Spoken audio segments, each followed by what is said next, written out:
Blog Talk Radio.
Welcome everybody to Morris Talk Live 100. I'm your host, Tarhaka, and tonight my special guest will be Dr. Walter Williams and Company, and the title of the broadcast is Who Are the Arabs and Where Did They Come From? Buckle your seatbelt for this one, ladies and gentlemen, because we got to get this thing out. There's a lot of stuff I'm not understanding. We got a gentleman that is proclaiming himself as an authority on Egyptian antiquity. And I'm trying to find out what's his ethnicity. Where did he come from? Is he a descendant of the ancient African Egyptians? What is an Arab?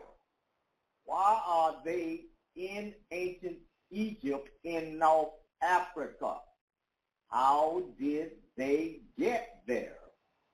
Who are the native people of that land? Are the Arabs descendants of the ancient African Egyptians? Are the Arabs African people? These are just a few of the questions that we're going to deal with here this evening. My special guest hasn't arrived yet.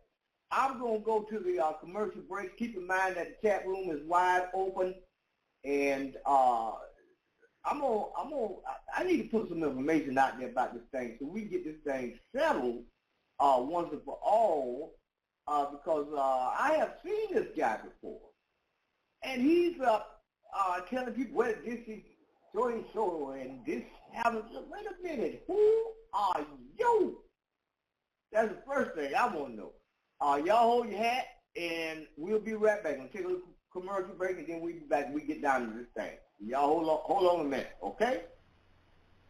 The greatest move you can make beginning in 2022 is to move out of the public and into the private.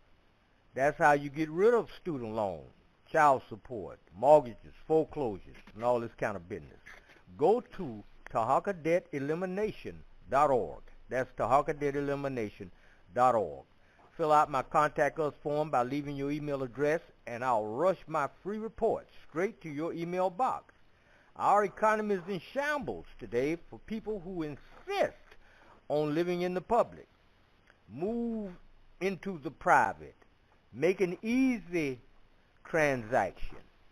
Go to www.tarhakadebtelimination.org. That's Tarhaka. As a secured party and creditor, can you buy a home, a car, and other items you need and want? The answer is yes, and there are documents you use to do just that. Catch my radio podcast at Blog Talk Radio. Go to tarhakadebtelimination.org. Fill out the box with your email address that say join our mailing list, and I will send you my free report. You got credit problems? Contact me at tarhakadebtelimination.org. Let's stay in. Okay, everybody, we back. Now, what I want to do is I have a couple of little plugs that I want to run. And but before I get there, I want y'all to be mindful in the chat room. The chat room is open. And if you got a question or comment, you can go ahead and type it in there if you don't want to call into the broadcast. Later on in the broadcast, the phone lines will be open. You dial in to the broadcast. It's 515-605-9757. Press 1 on your phone. That'll give me an indication that you have something to say. Okay? All right. All right, let's get down in here, man, because this is the most interesting thing that I've ever seen in my life, where a gentleman who's not even an African, ain't black, run around telling me he's an authority on the ancient Egyptian antiquity, the ancient story. This is amazing.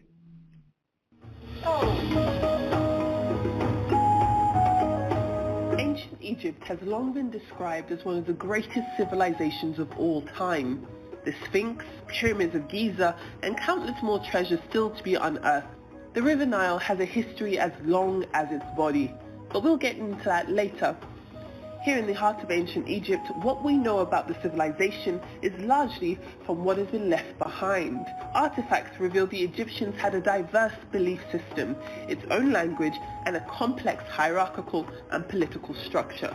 But there are some questions with divided answers, namely that of the ethnicity of the ancient Egyptians. Africans, sure, but were they black?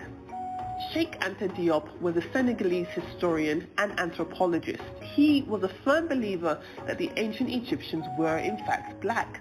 According to his research, the skulls of ancient Egyptians had physical features resembling the peoples of the Upper Nile region, East Africans and Nubians, all visibly black populations. But his theories aren't shared by all experts on the matter. We spoke to Dr. Zahi Hawass, an award-winning, world-renowned archaeologist. His life's work has been dedicated to the discovery and research of ancient Egyptian antiquities. Not surprisingly, his office is full of books on the topic, some of which depict dark-skinned ancient Egyptians. But he says there's an explanation. No, they were dark-skinned, but they were not black. But they are not Negro. Because look at the lips of the Negroes like that and the nose like this. It's not really in the Egyptian origin at all. Different, completely different. And this is why you cannot connect the Egyptian civilization with the African at all. It's different. Or from Syria, Palestine, Mesopotamia, it's different, completely. Sheikh Anta Diop is from Senegal. And he announced that the origin of the Egyptian were Negro, based on the statues of Ramses II and the statues of Tutankhamun was black. And actually UNESCO did make a conference to discuss that. And they said there is no evidence, we have to postpone this. Another group, Diop's research, claims to justify a black identity in ancient Egypt, but the Kushites of Kush Kingdom. Originating in what is today Sudan, the kingdom began in 1070 BC and lasted some 1,400 years. It was after King Kushta invaded Egypt in the 8th century BC, Kushite kings ruled the 25th dynasty of Egypt as pharaohs for a century. But what race were the Egyptians the Kushites met when they got there? It's true that the black from Kush ruled Egypt in dynasty 25. Right. And this is what the black Americans are proud of. Yes. But they mix the 25th dynasty with the Old Kingdom and the New Kingdom. They don't know the difference. Then they think that Egypt is a black civilization. It's not true. The black from Kush in the south ruled Egypt. It's a fact. Yes. But it's not the Egyptian civilization, it's not a Negro civilization. Another theory that I believe in it, that the Egyptians were Egyptians. With arguments for and against ancient Egyptian blackness, we decided to take our own journey to the past. It began at the Egyptian Museum of Antiquities, otherwise known as the Museum of Cairo. It's home to many gracious artifacts telling many stories of ancient Egypt's history, and we're hoping to find some answers. Inside the museum, we take a closer look at the place housing more than 100,000 pieces of history. Here we stand in front of a statue of Akhenaten. The pharaoh ruled during the 18th dynasty of Egypt and was husband to Queen Nefertiti and father of the famous boy king Tutankhamun. In front of the statue, our tour guide lends her opinion on the debate of race. We are African, we are black. Further to her point, she shows us the bust of Hatshepsut, the woman king who also ruled during the 18th dynasty. She's one of only 2 women believed to have been pharaohs in ancient Egypt. Well, just behind me we have the statue of Queen Hatshepsut, and automatically you can see the strength of her features, her nose, her mouth, but obviously the dark color of her beautiful skin. Queen Hatshepsut was the daughter of Tutmosis I, the wife of Tutmosis II, and the stepmother of Tutmosis III. Just outside Cairo, we reach the pyramids of Giza, one of the 7 wonders of the world and part of one of the 7 UNESCO World Heritage Sites here in Egypt. The pyramids were tombs filled with jewelry, perfumes and other valuables for the pharaohs who were expected to use them when they became gods in the afterlife. Giza represents a graveyard for this life and a resting place or home for the afterlife. Close by is the Sphinx. The statue depicts a mythical creature with a human head and the body of a lion, which stretches 240 feet long and reaches 66 feet high. The marvel reignites our questions about race. The noses on the statues of many ancient Egyptian pharaohs, as well as the Sphinx, have been destroyed. Claims lay blame for that destruction at the feet of European colonists who felt the noses represented black faces. But other experts say the defaced statues were a result of iconoclastic attacks intended to deactivate the life believed to be within them, motivated by politics and spirituality, not racism. Geography also plays a key role in the ethnically diverse populations of Egypt. The second theory that many people thought that the origin of the Egyptians were from Africa and at the East Asia, area of Syria, Palestine, and Mesopotamia. Then, based on what? They said that the Arabic language now, the grammar is the same like the hieroglyphic.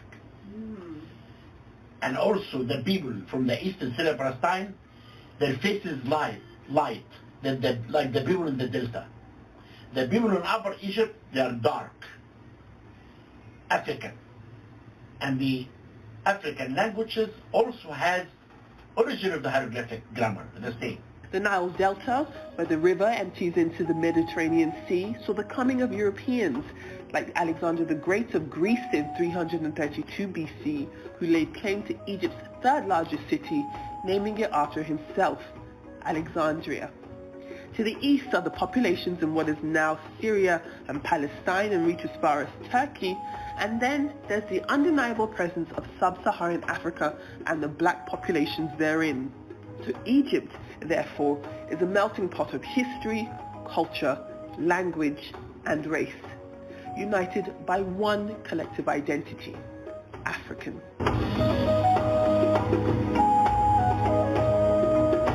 Adefemi Akinsanya, Arise News, Cairo.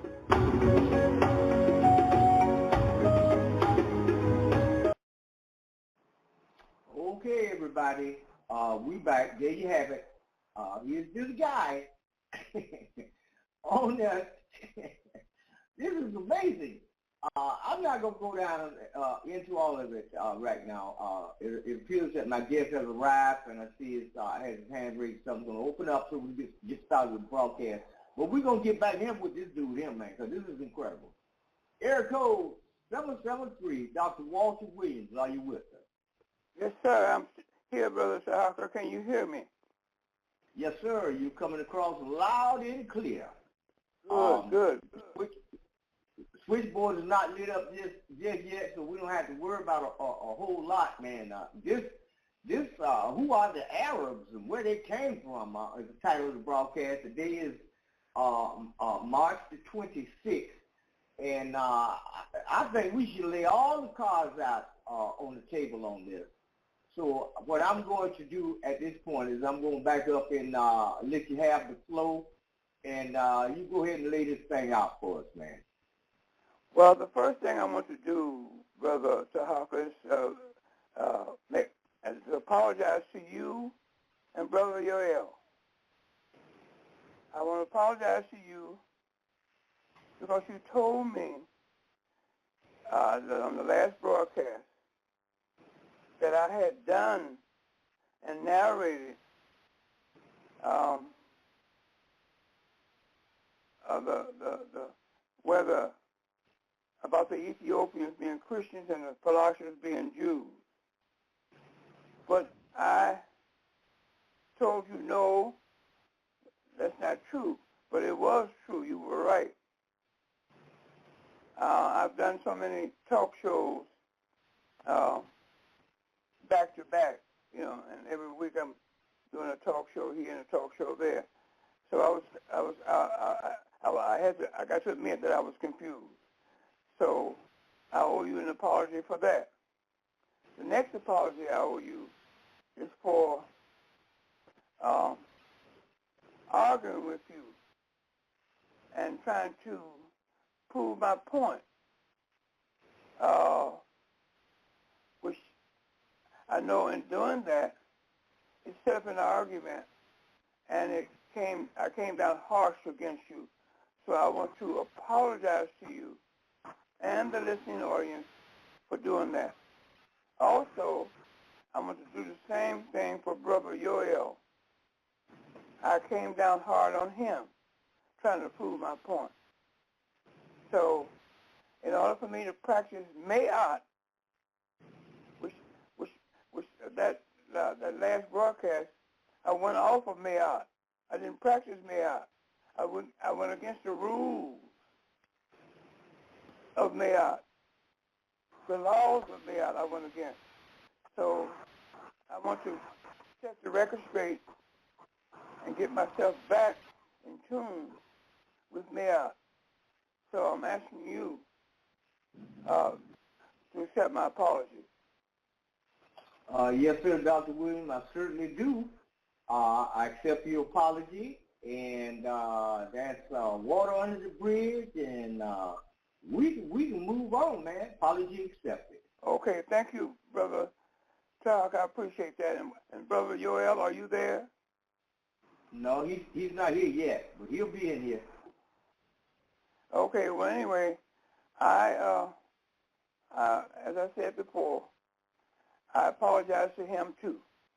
And I was hoping that he was here so I can hear my apologies to him also and to accept my apologies so I can continue to get in tune and stay in tune with laws of mayat. So I extend that to Brother Yoel, so he hasn't arrived yet. Okay, so let me go into the narration of where the Arabs, who are the Arabs and where they came from. First, we're going to start with the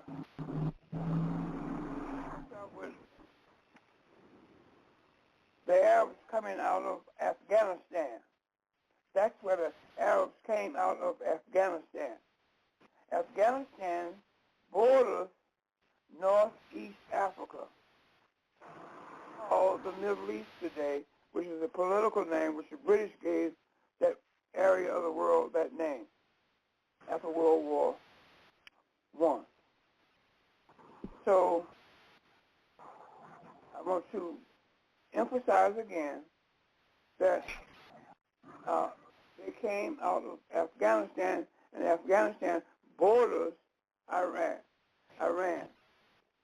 and Iran is in Northeast Africa. Now, let's go into Afghanistan, where they came from. They came from the Talabor Mountains of Afghanistan. That's where Osama bin Laden was hiding and living after 9/11. Okay. The Talabor Mountain region of Afghanistan. Number two, they came from the Caspian Sea area of Afghanistan. Three, they came from Turkestan in Afghanistan. Four, they came from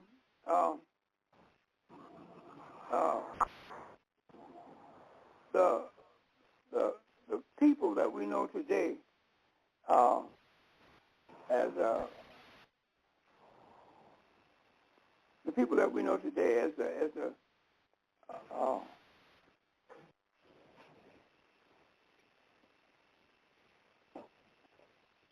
well, let me see now. I'm getting my thoughts together. They were Pakistanians. They came from Pakistan, and Pakistan borders Afghanistan. Yep, and that's number four. Number five, they came out of the North Caucasus region of Russia. The North Caucasus region of Russia extends into Afghanistan. So they came from that area, from the Caucasus Mountain area, north, coming from Russia into Afghanistan.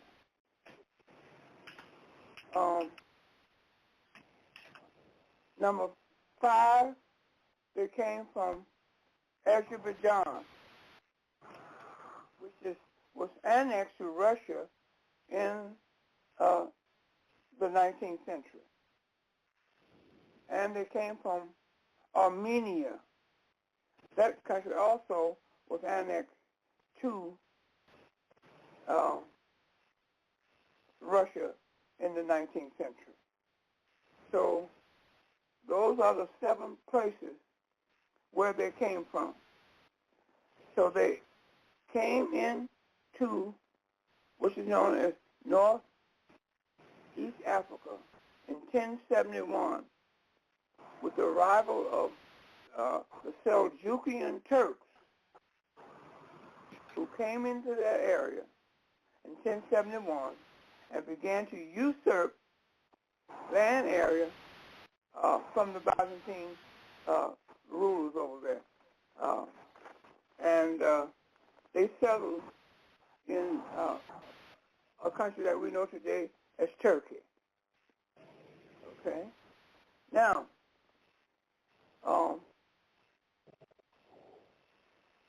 the next narrated history that I'm going to bring to your attention is we're going to go to World War I.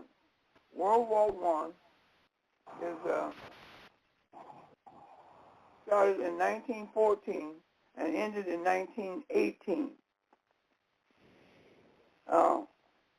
The reason why World War I came about, it was started by the British government because the Germans were over in that area of the world helping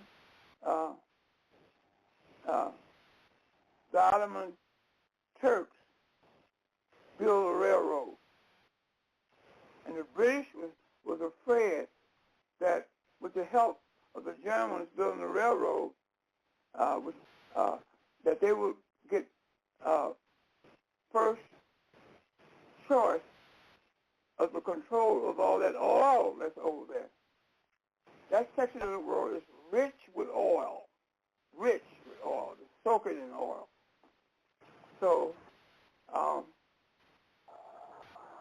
British at that time sent an international spy by the name of T.E. Lawrence in that area to keep the British informed on what the Germans and the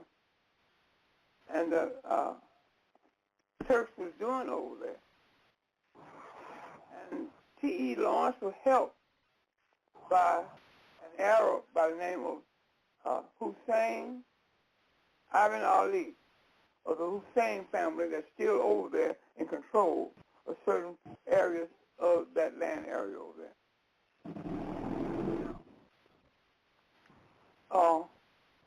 So when World War I ended,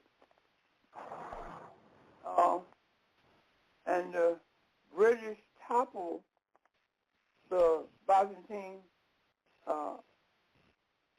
Empire and toppled the Turks along with that,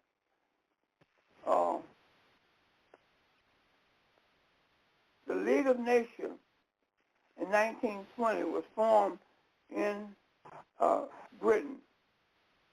The League of Nations was formed in 1920. The League of Nations today is known as the UN, which sits in authority in New York at this very moment.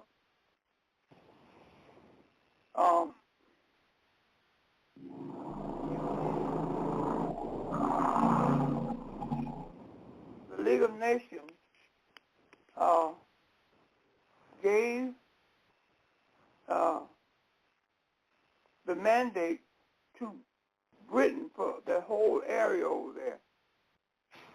And I will break it down, except for France, but I will break it down to you in a chronological, historical timeline. So with that mandate, government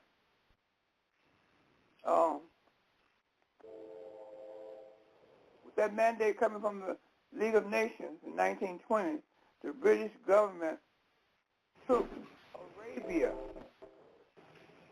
and boarded Arabia off and created Iraq. And they also created in that area Kuwait. Also in that area, they created Iran. All three of those places is just soaked in oil, it's rich in oil.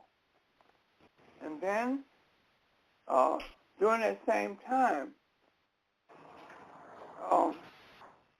the British appointed one of Hussein Ibn Ali's son to be the first king of, and his name was Faisal. Faisal was given the kingship by the British government over Iraq. He became the king of Iraq. In the meantime, with that mandate coming from the UN, the British went south of Arabia, and they boarded that off, and they created the country that we know as Yemen. And that all this is done in 1920. 1922, the League of Nations gave France Syria, and France boarded off Syria, and it created Lebanon and Beirut. That's still over there today. That's 1922. A year later, in 1922,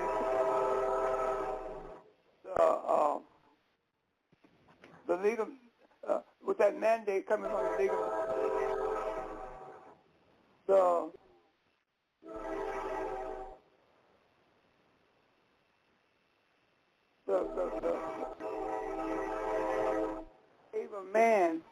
the British appointed a man by the name of Mustafa Kemal called Ataturk.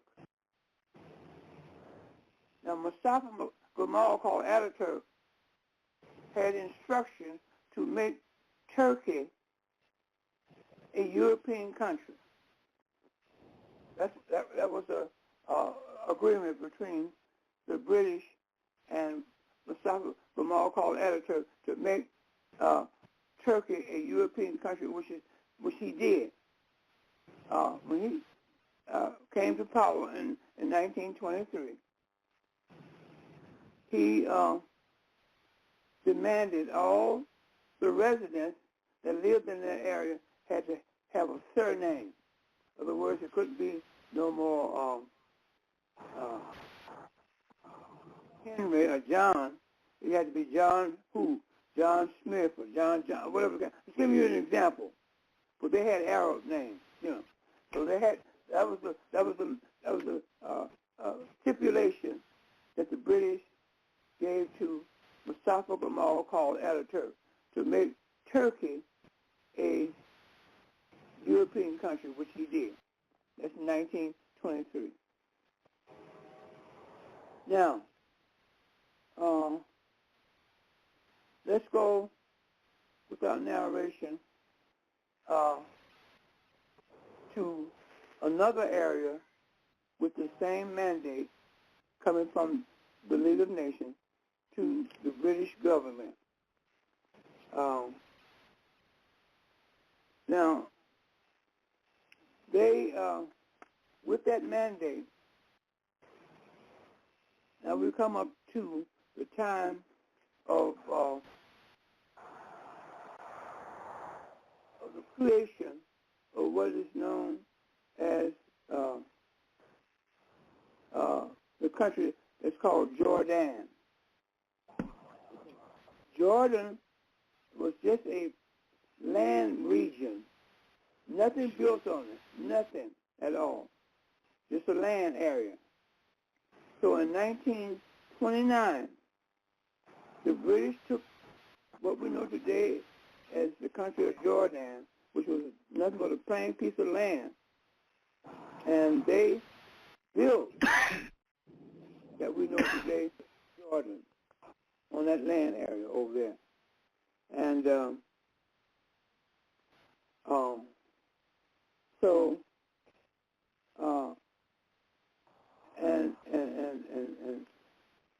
that is the narrated chronological history of the Seljukian Turks and their journey and their history over there in Iran, which we know. Over in that region of the world that we know as Turkey. Now, when the British created a country called Iran, Hussein Ibn Ali, asked the British to make him the king of that region over there, Jordan. The British says, no, I'll appoint one of your sons to be the king of Jordan, which they did. They appointed Abdullah to be the king of Jordan. And like I said, the country called Jordan was created in 1929. And Hussein Ibn Ali's son was named the king of Jordan. His name was Abdullah. And that family, that Hussein family, is still in charge over today as I speak. And then let's go back to Arabia. Now, I told you that all rich land over there is loaded over there with nothing but pure oil. And Hussein Ibn Ali asked the British to make him a king of Arabia. You see? They says, no, I appointed two of your sons for your, as a result of you helping T.E. Lawrence, the international spy from Britain, helped him into the topple of the German and the Ottoman Turkish Empire. So therefore, I can't do that. So in 1924, the British appointed Abdul Aziz al-Saud to be the first king of Arabia. And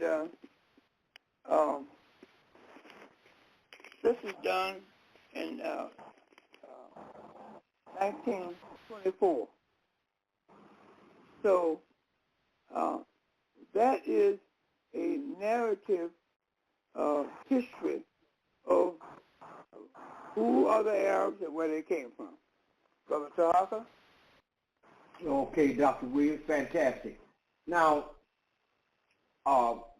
here's a question that I have for you, because I know now that you told us who these people are and where they came from. But I want to know what type of documentation, given a careful description of an invitation to these people who are now being called Arabs, that the Africans in North Africa, in a place called Egypt, extended to these people the invitation to come into Egypt. What kind of documentation? Yeah, but see, that goes into another history. Just that, how they got into Africa, into Egypt. I'm sorry, how they got into Egypt, it's all got a different story, a different history attached to that. I've narrated that on another program that we did some months back or some years back on that. That was done later on after all the narration, the story of the narration of where they came from, who they are, and et cetera, today, this evening. So that goes into another history, you see. To answer your question, these same Arabs crossed the Suez Canal going west, the same route that Alexander the Greek took when he came into northeast Africa.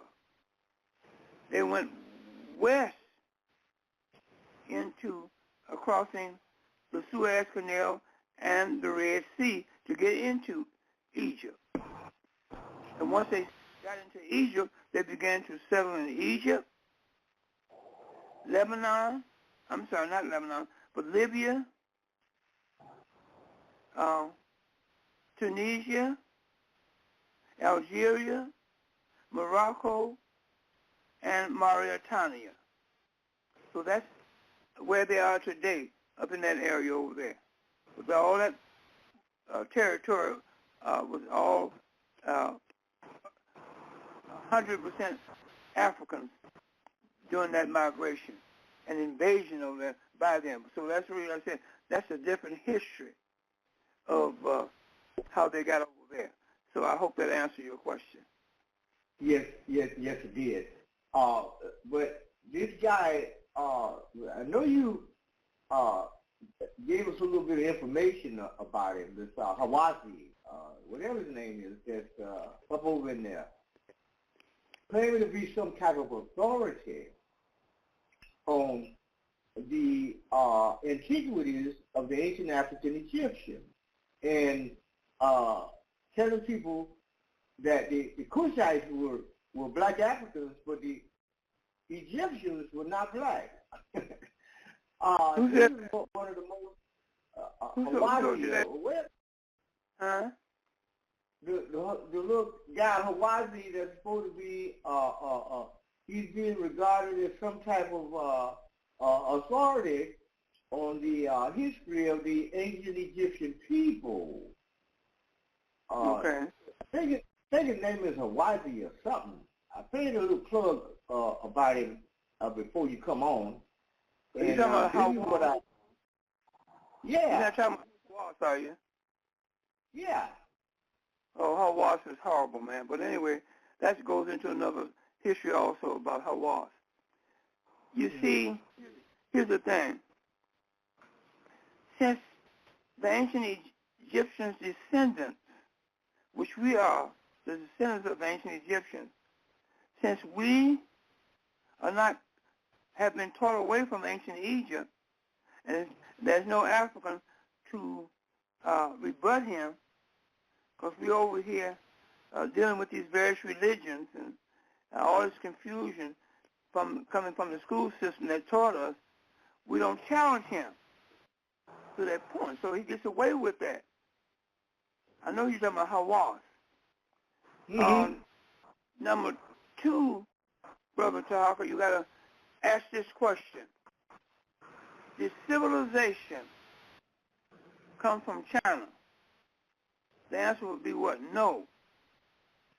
Did civilization come from India?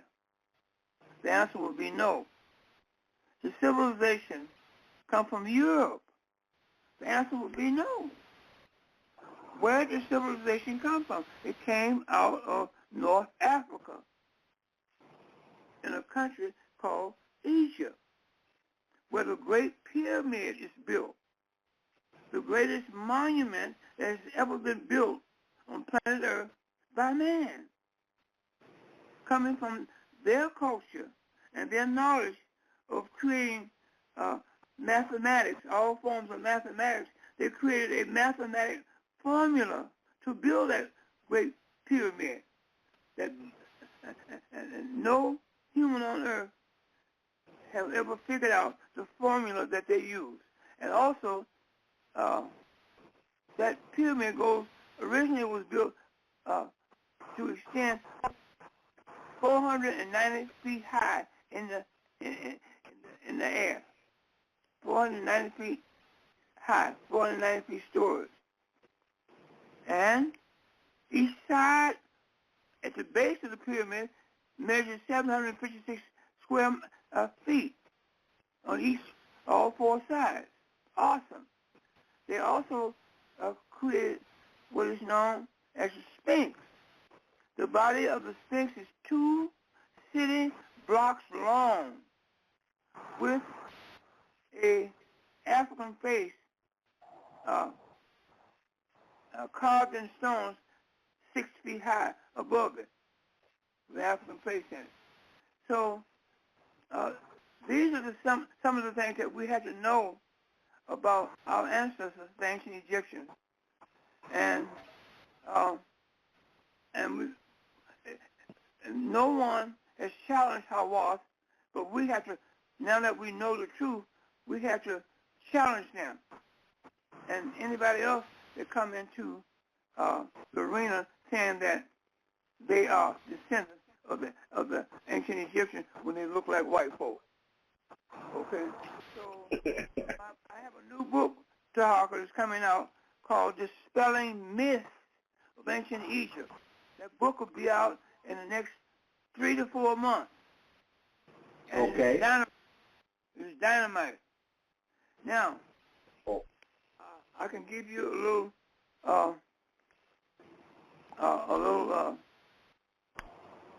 synopsis on what's in that book. Okay. The 6th chapter in that book, Dispelling Myths of Ancient Egypt by Walter Williams, my new publication is coming out. The 6th chapter in there says that civilization, the ancient Egyptians' gift to the world. You see? So I list everything that was brought and came out of the culture of ancient Egyptians. Everything. I list them. And the next chapter, chapter 7, I have another chapter in there called Death and Destruction. Gift to the world by the Europeans, and I got parentheses, white people. And I said in my book that their gifts to the world is lies, deceit, murder, injustice, corruption, greed, terrorism, militarism, racism, sexism, slavery, exploitation, misery, evilness, genocide, hypocrisy, disease, death, destruction, and drugs, cheating, stealing, suffering, war, guns, bombs, bullets, violence, plunder, torture, rape, hate, white supremacy, white superiority, religion, mythology, and perverted scholarship. That's what they have brought to this world. That's in my new books coming out. Okay. I'm giving the people a heads up on what some of the things in there. This book is dynamite. This book is and at the when I sum up at the very end, I tell the reader that I, Walter Williams, love all humans walking this earth,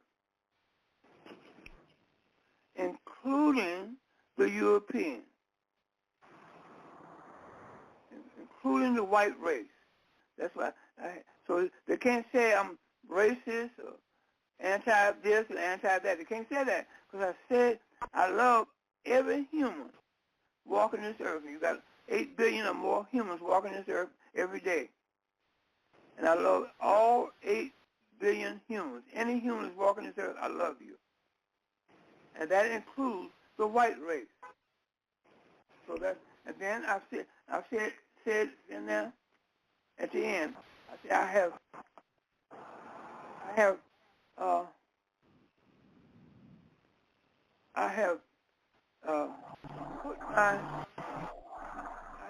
based my writings off of facts.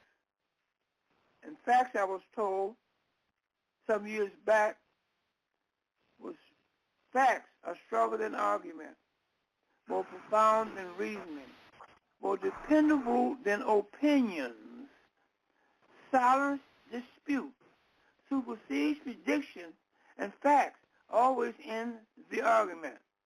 And I tell the reader, I have presented to you in this book facts. Now it's up to you to understand what this book is all about, etc., etc. So it's going to be a dynamite book. So I'm giving the audience a heads up on it, and I'm going to, when it comes out, you're going to be the first one to get a copy of it, and we're going to talk about it on your show. Brother Tarhaka? All right, fantastic. I'm looking forward to it, Dr. Williams. I can't wait to read that particular book. And we've been going at it for a little while, so I'm gonna take a little quick break, and we'll come back because I have some more questions in regards to the Arab people. So okay. I'm gonna take a little quick break, and we'll be right back. Okay? Okay. All right, ladies and gentlemen, our special guest, Dr. Walter Williams, and the rest of them will be in here after a while. Who are the Arabs and where did they come from? Okay, y'all hold on.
right, everybody, we're back. Special guest, Dr. Walter Williams. Dr. Williams, are you still with me? Yes, I'm here. Can you hear me? Yes, sir. You come across loud and clear. Now, you gave me a rundown on European or Anglo-Saxon contribution to the world. You gave us that, and I'm here to tell you that I have many books bearing out the exact thing that you have just said, coming from many authors, and even European authors. That one book, he just, I couldn't believe this guy put this information out, but that is exactly what he said. So we have the facts on that. But now, the Arabs, could you give me a list of their contributions and attitudes toward the world and what they have brought toward the world in comparison to the ancient African Egyptians in the Nile Valley civilization? Well, they haven't brought anything to the world because by the time they got on the scene of history, civilization was over with. You see? The civilization started with our ancestors, ancient Egyptians. So by the time the Arabs got on the scene, which was in 1071, civilization was over with. So that would be my answer to you. They haven't contributed nothing. You could say they also helped contribute death and destruction to this world also. They're not no angels, you know. Okay. So now, I do have information in more than one book about them being in certain places in Africa and exactly what they were doing when they were there. But now, today, we have these people in different regions of the world occupying certain land surfaces. So what are they doing there? What is their contribution there? What are their behavioral patterns there in the places they occupy? What land area are you talking about now, again? Okay, now you said Libya, you said Jordan, you said what is the other place? Tunisia, Libya, Tunisia, Algeria, Morocco, Mauritania, etc., and Egypt. Yeah. So that's okay. That's where they're occupying today. Okay. They are invaders. They are occupiers. They're not the original indigenous people in that land area. The original indigenous people are Africans. I didn't say we're Africans. They still are Africans, whether they have a strong presence or not. Those Arabs got a strong presence in the land areas I just mentioned. You see, because over the generations, our ancestors, those Africans, died out, and they were never replaced because the people of ancient Egypt were brought over in this country. They came to this country in 1492, with Columbus and so forth and so on, and they set up civilization over in this hemisphere in 1492, 127 years prior to 1619, the time of slavery. See, so you have to know history and the timeline of history in order for you to understand and put all the pieces of the puzzles together. See, this is a race war that we're in now. See, they want to take away our birthright coming from our ancestors, ancient Egyptians. They, the Europeans, the Arabs, anybody, they want to take that away from us. You see? So my book is bringing it all back to where we came from, and we're taking back our power back. That's what I'm doing in the book. And this book is going to be to all colleges throughout America, where they have a black studies department, and it will be taught to our children. This is dynamite book. Mm-hmm. All right. Well, Dr. Williams, we got a caller with his hand raised. Go ahead. I hope that answers your question, Brother Tyler. Yes, it did. Okay, we got a caller with his hand raised at area code 312. 312, you're on the air. Tell us who you are. Good evening. This is Brother Yoel from Chicago, from the Underground Bookstore, represented here. Good evening to yourself, Tarhaka, Professor Williams. Good evening, and good evening to the listening audience. I was a little sorry for my delay. I got caught up with a family matter here, but anyways, I can be with y'all a little while today. Okay, my brother, we certainly appreciate you being here. You want to weigh in on tonight's subject? Who are the Arabs and where did they come from? I know you got quite a few books on the Arab people, but I don't think a whole lot of people know exactly who they were and where did they come from. But Dr. Williams has enlightened us tonight. But what's your take on this thing? Now, let me say this before you get into that, Brother Tarhaka and Brother Yoel. Okay. I apologize for the last show that we did, for coming down strong on you and Brother Tarhaka. Mm-hmm. That was against Mayat. I can't go around how Mayat Hotep and then go out of Mayat by breaking laws of Mayat. So I apologize to Brother Tarhaka. He accepted my apology. So I'm asking you to accept my apology. Yes, sir. I accept. But I'm good. No problem. Okay. Thank you so much.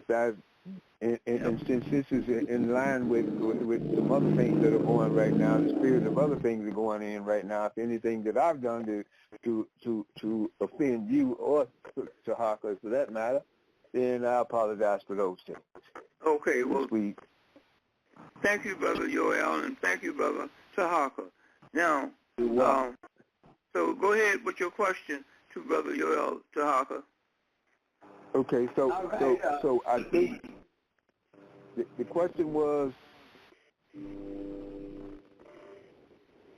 Tarhaka? Yeah, I was wondering if you wanted to give us some enlightenment on your opinion on what is an Arab. Why are they in ancient Egypt and North Africa? How did they get there? Who are the native people of the land? Are the Arabs descendants of the ancient African Egyptians, and are Arab African people, period? What's your take on it? Because a lot of people, I asked, one day I was at a store, and I asked this guy what was his nationality, and they became angry with me. And I was like, well, why? Why would you get angry with me asking you that? What is it? Is it something you're trying to hide? What is it? You are in my community. You have a store in my community, and you going to get mad with me about asking you who the hell you are? So what's your take on it? Well, it's a good question, but I got more questions than I got answers for that one, though. But I will say that once upon a time when I was going to DeVry University or DeVry School, I asked an Arab there, or so-called Arab today there, about whether or not he was African, and he made it clear that he wasn't an African. He wasn't an African. Identify with being African. He identified as being an Arab. And I said, well, and then there was one other that I met on the corner of New York City when I was in New York City visiting once upon a time, and he was selling papyruses on the corner, and I went over to see what they look like, and he introduced himself as an Egyptian, and I said, no, you're not an Egyptian. He said, now this has been maybe, I don't know, got to have been over 20 years ago. He said he was, and then oddly enough, Dr. Ben's son, one of Dr. Ben's son came up on that corner that day, and he said, this guy, he know me, the Arab said that, he know me, tell him I'm an Egyptian. And he smirked and he laughed a little bit, but, you know, I said, no, he's not an Arab. He said, he's not an Egyptian. He's an Arab living in Egypt. And Dr. Ben's son didn't say anything, basically, but we kind of just left it right there because he didn't weigh in on that conversation. I guess he didn't want to offend the man, but I like to know where they come from as well, because my thing is, I think when you go back in the timeline, the original people of that landmass was us. Now, I'm not a historian, so if if Professor William want to clear me up on that one, but I think if you go back so far, they was nowhere around, you know. So there was no, what we're looking at today is the so-called Arab today, that the original was supposedly black or African. Well, see, Brother Yoel, is this. If you had heard my narration from the very beginning of the show, then you would, all that would have been cleared up for you. Oh, okay. Well, I suggest that you do. You can, okay. After Tarhaka posts this show on the different outlets that he posts his shows on, and you can maybe go back and listen to what I said, where they are, who they are, and where they came from. Okay. So that's what I suggested to you, to do that. That'll clear all. Because the land in which they get their names from seemed to me to indicate that they were coming out of the Arabian Peninsula there, or the Arabian, Saudi Arabia, but Saudi Arabia is Northeast Africa. What's wrong with your phone? Is that my phone? Sounds like it. Sounds like it. But no, see, I'm going to start you off with where they came from. They came out of Afghanistan. Afghanistan borders Iran. Iran is in Northeast Africa, today called the Middle East, a political name. So that's where they came from. And I narrated that. Okay. So you need to listen to that tape. Okay. To make any other statement. Any other questions, Brother Tarhaka? Well, I have another question for Brother Yoel, because I know he has to have some. Say that again. Oh, I didn't see anything. Okay. I knew he had to have quite a few books and stuff on these particular people. But what Dr. Williams had explained here this evening, I don't think a lot of people know that, because he goes all the way back to the beginning of where they came from and stuff. And he's telling us pretty much what they are. They are occupiers. They will go into a land and simply occupy. Now, I have pretty much experienced some of that type of behavior, because I was I had a job one time working in a hospital on a real late night shift, and it was a little sandwich shop. But the way the shop was set up, you go in there, you open up the freezer, get out what you want, bring it to the counter, and pay for it. But all of a sudden, that particular night, here come a whole group of these people. Mother, father, grandmama, uncle, cousin, niece, nephew, baby, grandbaby, great-great-grandbaby. Everybody just came in there. They sit down, they began to go. One of them got up and went over there, opened a little door, got sandwiches out, and I came to the counter and paid for the sandwiches, and everybody else started going and getting sandwiches out, carrying them to the table. No one else was coming up to pay for their sandwiches and stuff in there, but it was so many of them. I said, well, okay. I said, this is incredible. I've never seen anything like that. So I got a pretty much a good gist of what you're talking about somebody doing something like that. And when something like that happens, you don't want to be around the people like that. But I've experienced that. That has actually happened to me. And I said, wow, this is incredible. But it was fortunate enough, the store that I was, the sandwich shop that I was working in was going out of business, and I was just there to sell the remainder of the merchandise that they had in. But when I experienced that, I said, this is incredible.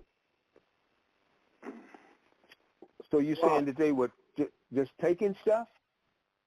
Yeah, going to the table, sitting down eating it. and you didn't get on them? Well, no, I had a what it was, 380 right there in my handbag, but it was too many children in the way if I would have crunk up. So I said, well, okay, and I ain't got to be cranking up no way because the materials that they're taking doesn't belong to me. And I'm hoping this incident is being recorded. I said, there's no sense of me doing anything like that. They didn't say anything out the way to me, do anything that would cause me to detonate in there where we were, so I just let it go. But I did experience it, though, right there in a major hospital. It was incredible. But anyway, what I'm going to do is take a little quick break, and when I come back, we'll be ready to go. So y'all hold on a minute. We'll be right back. I'd like to call your attention to the fact that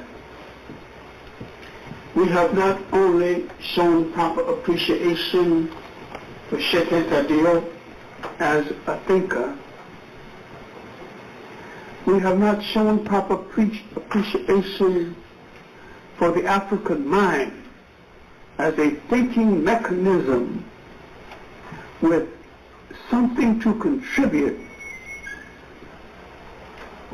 to all mankind, to the whole world. And we have forgotten that the first concept of humanity started in Africa, among African people. Finally, I get to talk about a scholar that shook the body of studies known as Egyptology to its core. He shook it so much that his name is one that shall not be uttered in Egyptological circles. A man whose works exposed the dishonesty and lack of integrity of Western scholarship. A man hailed by Dr. John Henry Clark, a famous African-American historian, as the world's foremost African thinker. A man that made Western scholarship revise all its assumptions about human history. A man that dared to challenge the expert narrative on human history and stand strong. However, there are those who would beg to differ. Some accuse him of being a pseudoscientific or an unscientific researcher, a politician that abused science, a fraud, an impostor, a falsifier of history, a revolutionist, a myth creator, and etc. But are all these accusations true? Do these claims have any weight?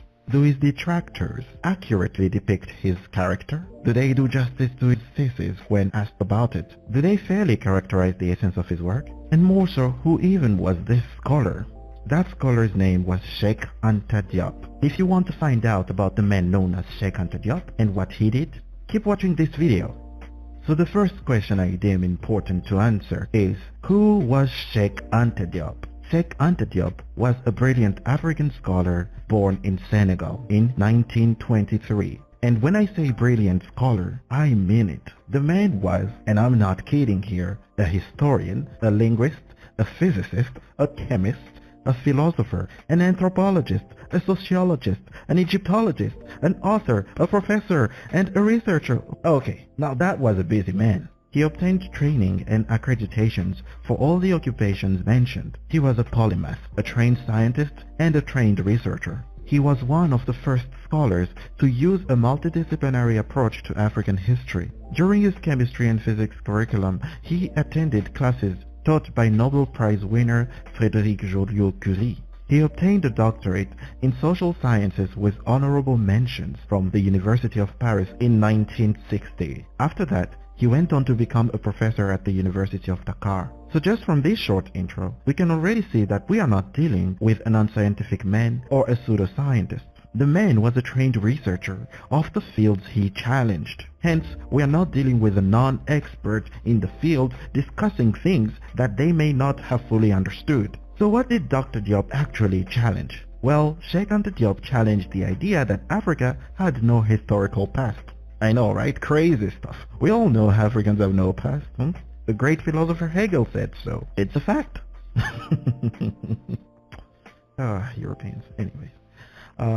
Anyways, in his quest to prove that Africa indeed had a historical past, Cheikh Anta Diop in his research came upon evidence that Egypt was of black African origin, and in his own words, he was bothered by it. Why? Because he claimed that they would accuse him of lying or trying to give Africa a mythical great past. For you see, at the time it was common knowledge that Africa had no past up until Europeans came upon its shores.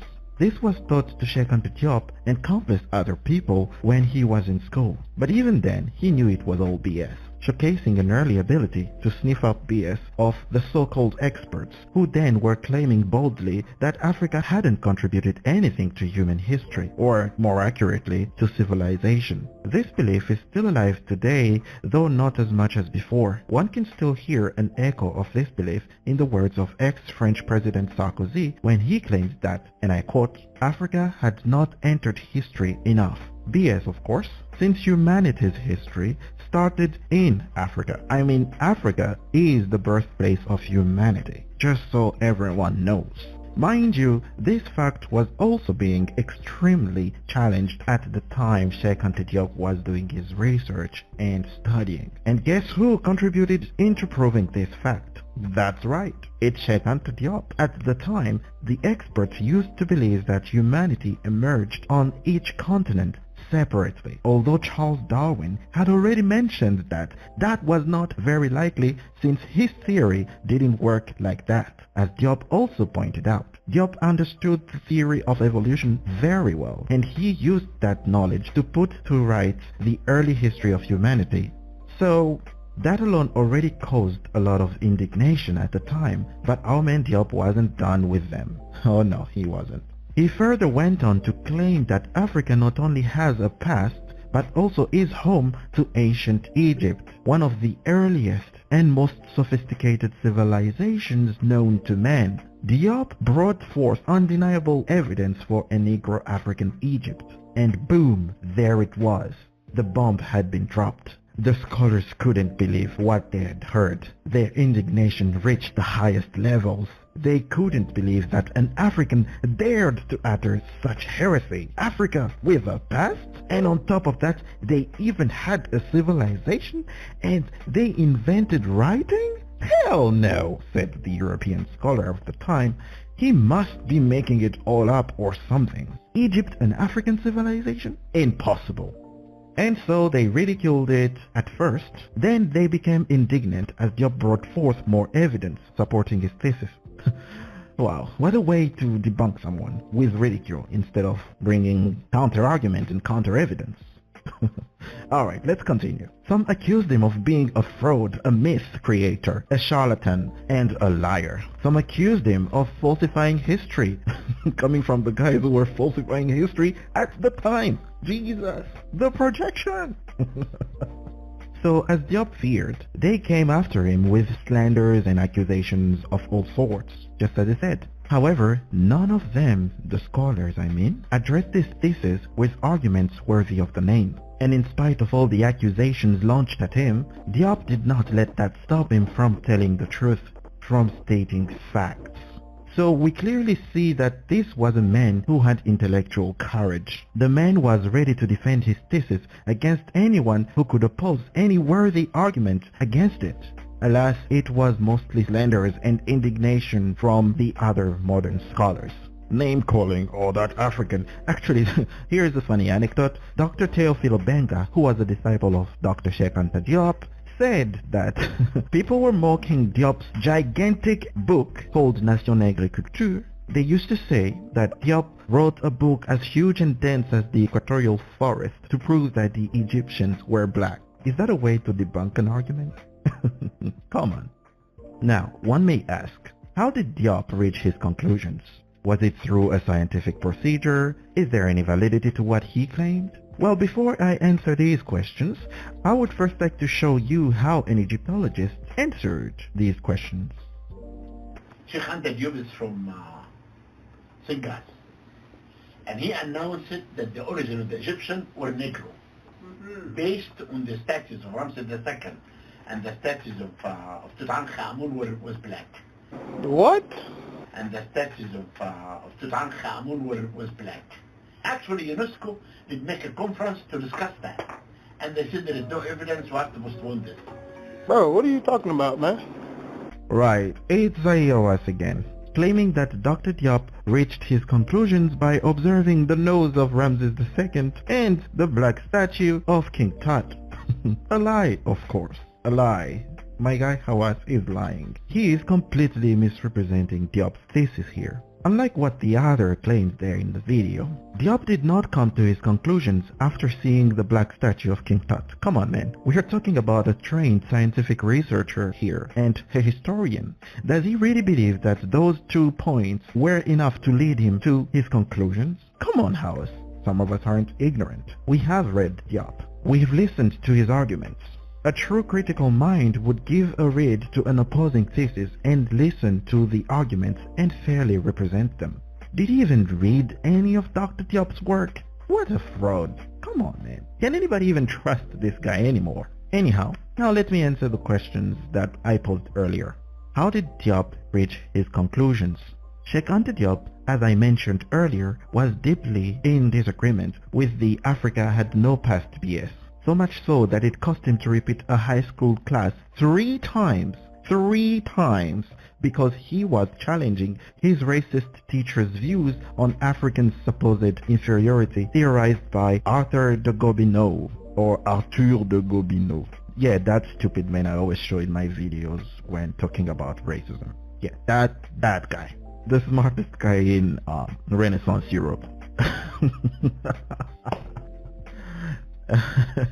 Just kidding here. Don't come after me for that joke. Just kidding, okay? I'm just kidding here. Okay, so Diop took it upon himself to research Africa's past and fact-check whether what the historians were saying about Africa was true. A fair thing to do. And spoiler, the Western historians were lying.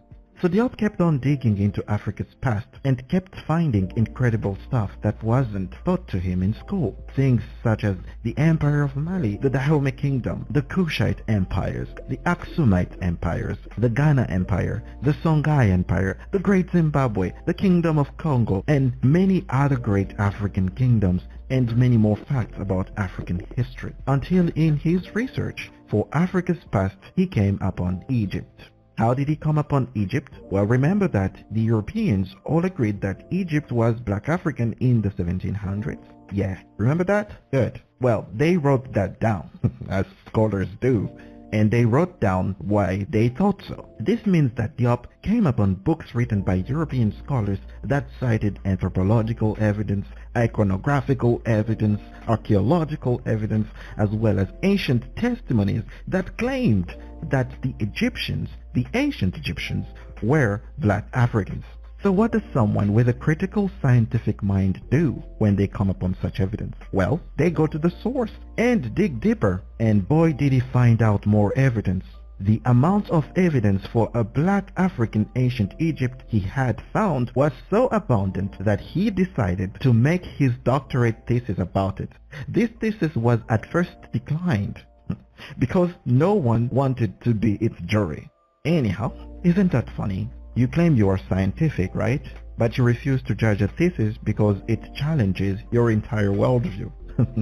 Anyways, that didn't stop our man Diop at all. He actually doubled down and added more evidence that could not be ignored, and so the thesis was finally received. Oh yeah, cause you can't keep ignoring a lot of evidence. When the thesis was received, it was defended for 6 hours, by the way. Yeah, 6 hours. Let that sink in.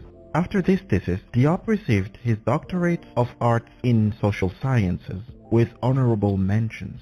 He later published his thesis and popularized it in his first book, Nation Nègre et Culture, a book that was later translated into English with the title The African Origin of Civilization, Myth or Reality. This book contains all of Diop's arguments for a black African ancient Egypt. It is a big book containing ancient testimonies, linguistic evidence, iconographical evidence, and cultural evidence to support his thesis, as well as an understanding of how the knowledge was buried by Western scholarship. In the book, he also addresses various opposing arguments. It's not just some random guy who saw the black statue of King Tut, as Hawass mentioned, and decided that Egypt was black because of that. It's not. Sheikh Anta Diop's argument is a scientific one. He used the scientific method to research his conclusions. He researched and sourced his thesis. He brought forth evidence that supported his thesis. The main ones being the linguistic evidence, the cultural evidence, and last but not least, the phenotypical evidence that he obtained by determining the melanin content of the skin of the mummies he studied. Diop found out in his study that the melanin content present in the skin of the mummies was too high to entertain any idea of a pale skin such as that of the Eurasians. His study found out that the Egyptian mummies had what we call today black skin due to the high content of melanin present in them, just as African people's skin. Anyway, this is a replicable study with a falsifiable claim that he encouraged modern scholars to replicate in order to close the debate. However, not many were eager to do it. Go figure why. Something that could actually close the debate. So did Diop's claim have any weight? Oh yes, they do. Yes, they do. They have some pretty heavyweight. Muhammad Ali and Mike Tyson level heavyweight. Give a read to his book and you will soon realize that it has some weight indeed. Therefore, any accusation of Diop being an unscientific researcher or a pseudoscientific researcher is baseless at best and utterly disingenuous at worst. And any claims about him being a fraud, a liar, a charlatan, or a falsifier of history are simply ad hominem attacks on his person from people that are incapable. Okay, everybody, we're back. We open back up these lines. Dr. Williams, Brother Yoel, you still with me? Yes, I'm here, Brother Tarhaka. Can you hear me? Yes, sir. You come across loud and clear. What about you, Brother Yoel? I'm here. Okay. I know you're all familiar with Dr. Sheikh Anta Diop and Obanga when they went up into Egypt and ran the what was the DNA test and stuff on the on the mummies, and they was financing them, and Diop said, well, look, we've already proved that this particular group that I've done the test on, there's no doubt now that we know that they are African people, they were black. So what he wants to do now is he wants to do the same experiment on all the mummies in Egypt, and that's when they closed the door on his research and cut off the funding and all of this stuff, so they can come out in the future and hatch a conglomerate of lies. But Dr. Williams, yes. Are you familiar with the works of Sheikh Anta Diop? What you think about that? Yes, well, I never did care for the works of Sheikh Anta Diop because he took too much time to explain to them that the ancient Egyptians were Africans, are Africans, not were Africans. They are Africans. They still are Africans because we are the descendants still around on Earth. Okay? So he wasted a lot of energy kind of proved that at the UNESCO meeting in 1973 with his pupil Theophilo Binga. But anyway, they know that the ancient Egyptians are African. They know that, but they see all he had to tell them is that did civilization start in China? The answer is no. The civilization started in India? No. The civilization started in Europe? No. It started in Africa. Why do you think who built the Great Pyramid were African people? Chinese didn't build that. Indians of India didn't build the Great Pyramid. Europeans didn't build it. So I wouldn't waste my time with white folks and their foolish BS.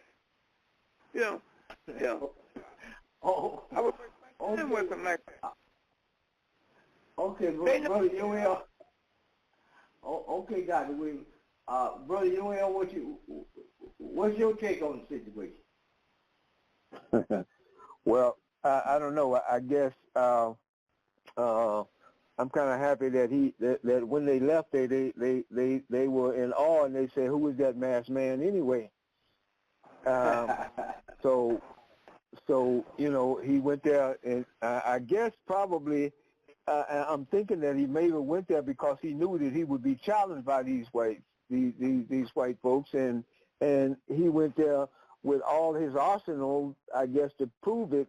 Now, like Professor Williams said, it might have been overkill, but he wanted to make sure it was dead that issue was dead when he left.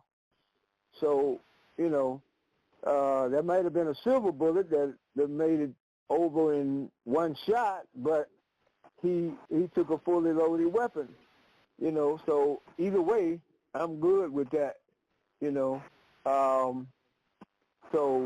but his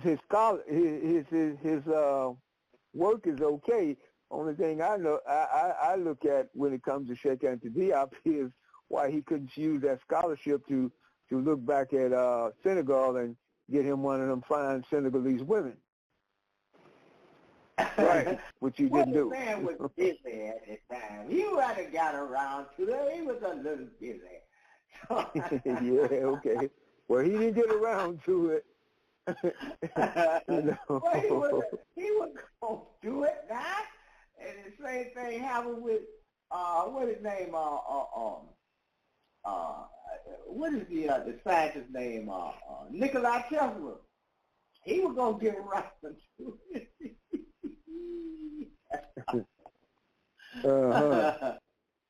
Yeah, he was gonna get around to it, but he just, stuff come up, and you be busy, and you.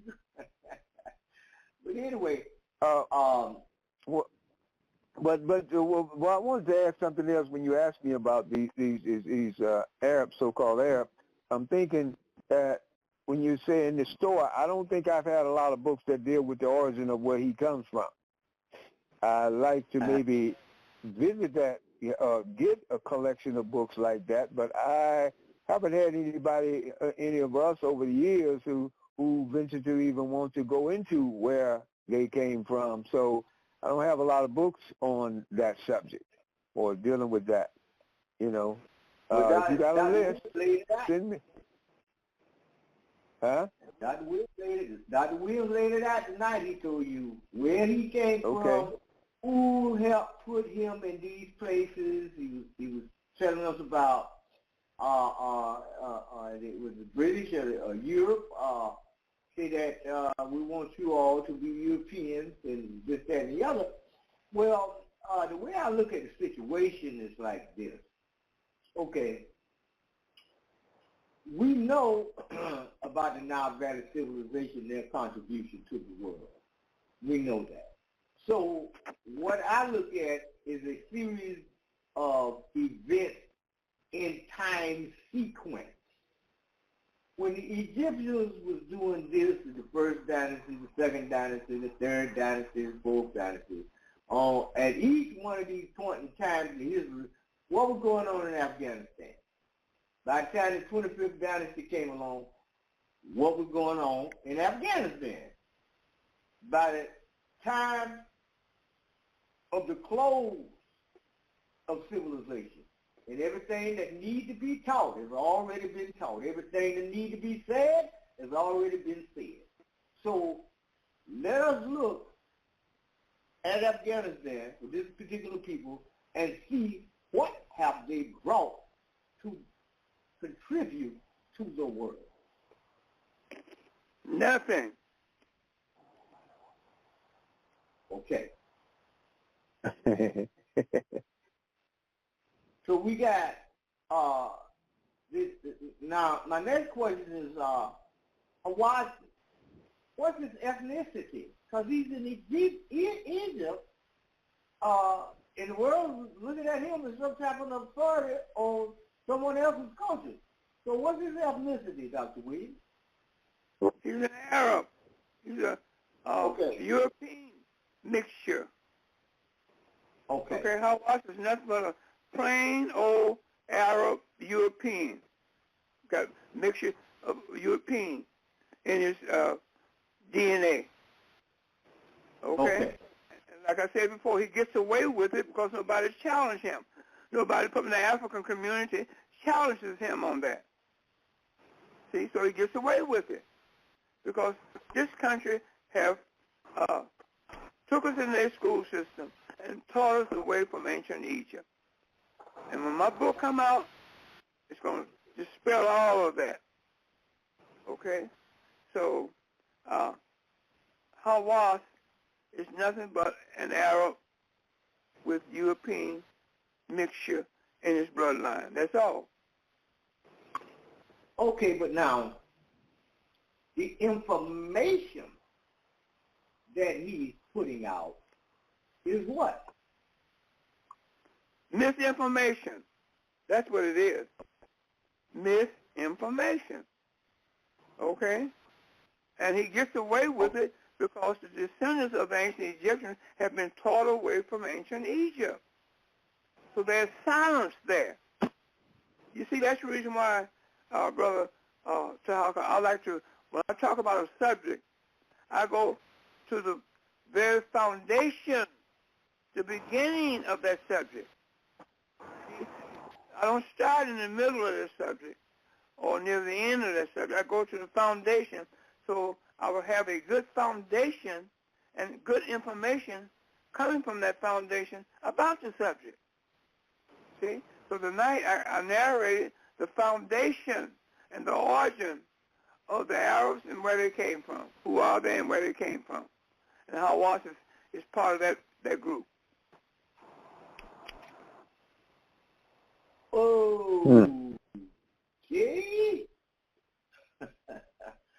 Wow, it is quite amazing. I ran into the guy down here in Jacksonville, Florida, when they had an exhibit in the Prime Osborne Convention Center down here.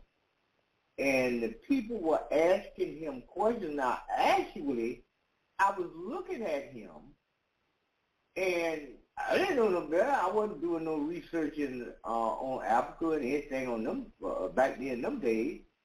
And but they asked him because he had he was talking about the pharaohs and had all of these artifacts up there.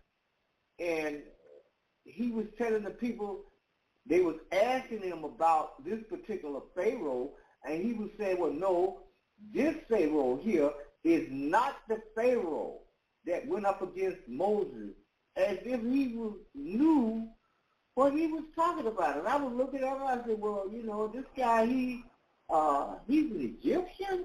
I was kind of a bit confused, even though I wasn't doing any research, wasn't doing any reading. We had never been taught about anything in school about Africa. We was taught French, we was taught English, we was taught Spanish. Nothing about our language, nothing about our culture, nothing about our story. But here's this guy up there, steady talking about who is this and who wasn't that and all of this stuff, and I thought he was an Egyptian. And now I get down into all the researches and the studies and stuff for the past 5, 6, 7 years and further, and he's still doing the same thing. And I'm like, well, okay, let me find out who you are. And lo and behold, run into Dr. Walter Williams. But anyway, the title of the broadcast is Who Are the Arabs and Where Did They Come From? Dr. Williams, do you have anything else to impart us about this Arab guy before I go on to another break? Well, like I said before, I gave you the breakdown of who the Arabs are and where they came from. And that still stands because any subject that I talk about, I go to the historical origin of that subject. See, white people don't challenge me. They don't challenge me on religion. They don't challenge me on history. None of this stuff. See? So there's no challenge coming from them when I talk and bring forth facts, which are stronger than argument, more profound than reasoning, more dependable than opinion. Silence dispute, supersedes predictions, and facts always ends the argument. So don't, unless you bring facts to me, you have no argument. Now you bring facts against what I'm saying, against my facts. If your facts is stronger than mine, I will adhere to it and say, okay, you were right. I'm man enough to do that. I'm man enough to know when a person is right or when that person is wrong. I'm man enough to know when I'm right or know when I'm wrong. Okay? I don't know everything. I'm still a student of history. I will be a student for the rest of my life because I know only one person that knows everything, and that person is a fool. Because you cannot tell the damn fool anything because he knows everything. I am not a fool. I don't know everything. But I try to know everything I need to know about my subject that I'm talking about. You know. But okay. I'm still... Okay, Brother UL, you have anything to say before we go on break?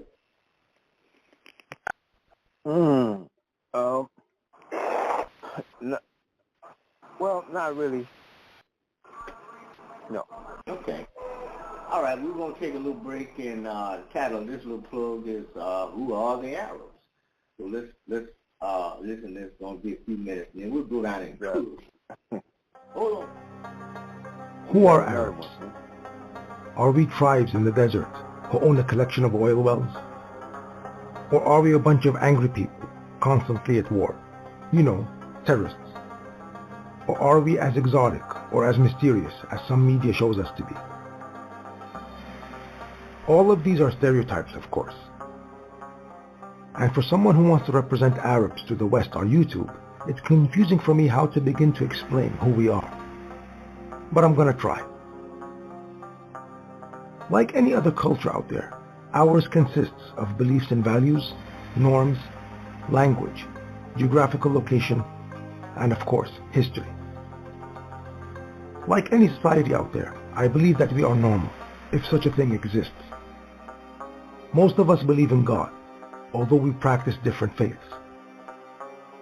All of us believe in values like family and taking care of our own, especially those in need. We have tremendous respect for our elders, whose main role once was to take care of us. Anyone who ever interacted with us will tell you that we are very keen on hospitality as well. As opposed to the impression that Arab women are oppressed, most Arabs I know happen to be extremely romantic. This includes everything from love songs, to flowers, to romantic surprises. All of that corny stuff. Maybe this comes from our long history of loving poetry, or maybe it comes from the high regards we hold towards family and relationships. All of us are very proud of our history. Each time our nations fell, we rose again, time after time. Despite what most Western media platforms show, I believe that we are at an age of growth. I think that I'm lucky to have been living in the United Arab Emirates. In the past 50 years, the country was able to transform from being Bedouins in the desert to reaching Mars in 2021. This country has used its wealth not only to develop economically, but also improve in areas like science, education, healthcare, tourism, and arts and culture. I would also like to add that 2019 was the year of tolerance, empathy, and forgiveness, which celebrates different cultures and faiths living together here in harmony. Are we perfect? No, we are not. But just like the UAE launched its orbiter of hope to Mars in 2020, I too have hope. Hope that I can help amend the negative image of Middle Easterners in Western media. I want to fight the negative stereotypes and help introduce our culture to the world. I am very optimistic, so stay tuned. This is Amjad, and welcome to my channel.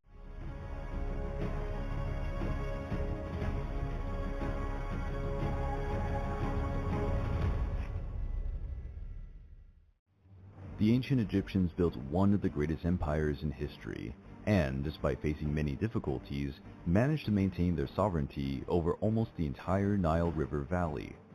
But Africa has always been a gigantic continent, inhabited by many different peoples. Some wanted to conquer the fertile lands of Egypt. Kingdoms and tribes with origins in Libya, Syria, and Turkey were constantly fighting against Egypt. But there were a people whose tenacity and courage frightened even the powerful Egyptians. The Nubians were an African people who lived in the Nubia region, in today's Sudan. The Nubian people have been living in that region for a long time. By 3100 BC, there would be Nubian villages along the River Nile. During much of their history, the Nubians did not develop any writing. Much of what we know about them is in the records left by the Egyptians. The Nubia was a region rich in gold veins, semi-precious stones, ebony wood, incense, and ivory. This wide range of resources encouraged the Egyptians to invade that region in search of extremely useful raw materials. The Nubians resisted the Egyptian invasions as much as possible, but they were militarily inferior and were progressively pushed south. Due to the various periods of instability in Egypt, the Nubians were able to organize more effective defenses. During periods of peace, Nubians and Egyptians traded and shared different forms of knowledge. During the reign of Pharaoh Thutmose I, the Nubians were part of the Egyptian Empire, but that dominion quickly collapsed, and the Nubians established a unified kingdom, with Napata as its capital. The Nubians thus founded the Kingdom of Kush, which would become a respected African power. The term Kushite Kingdom comes from the Egyptians, who called the Nubian Kush. The founder of this new kingdom was a tribal leader named Alara, who became king of all the Nubians. With the Kushite kingdom established, the next step was to ensure its defense and economy. For this, Alara's successors reigned successfully, strengthening the kingdom and expanding their domains. The Kushites began to trade with Egypt through the Nile. They also established contacts with the Arab kingdoms such as Nabatea and Sheba. The riches of the Kushites were extremely popular. Their leaders, priests, and even farm animals, like horses, were always embellished with pieces of gold and rubies. Over time, and due to the periods of instability in Egypt, the Kushites started to conquer Egyptian cities, including the city of Thebes. At the height of their power, under the command of King Paye, Egypt was fully conquered by the Kushites. King Paye declared himself the champion at the command of the god Amon. He joined his army, warred for over a year against several Egyptians, defeating everyone in his path. The phase of the Kushite and Egyptian history took place during the Third Intermediate Period of ancient Egypt, which began around the year 1070 BC. It is a period also historically known as the Nubian dynasty. The coexistence between Egyptians and Nubians originated marriages between the nobility of the two kingdoms. Both cultures influenced each other in religious and social matters. After consolidating the dominion in Egypt, King Paye returned to the city of Napata, capital of the Kushite kingdom, leaving his brother and successor to rule Egypt and its cities.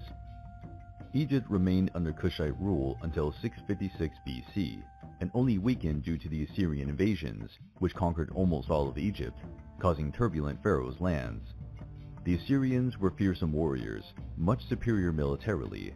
They already used iron weapons and armor, besides siege weapons and a well-trained cavalry. The Kushite rulers had to retreat to Napata. Sometime later, they founded the city of Meroe further south. Meroe became the new capital of the Kushite kingdom. The Kushite rulers adopted the Egyptian custom of erecting pyramids, being buried in those built in the city. During this period, the Kushites began to develop their writing, the Meroitic script.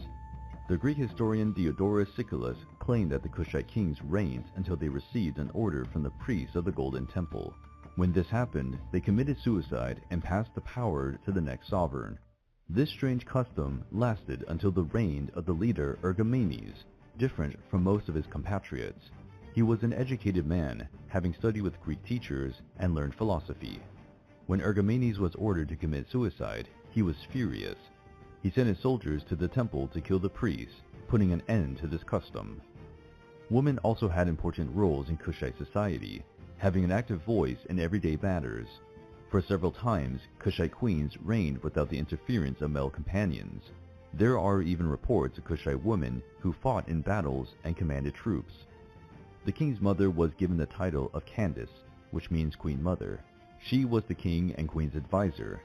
On some occasions, she participated in political negotiations and could even take full command. One of these powerful women, and perhaps the bravest of her people, was Amani-Shaketo, who reigned in Kush when Rome had already conquered Egypt after the defeat of Mark Antony and Cleopatra. Rome demanded that the kingdom of Kush pay tribute to the Republic.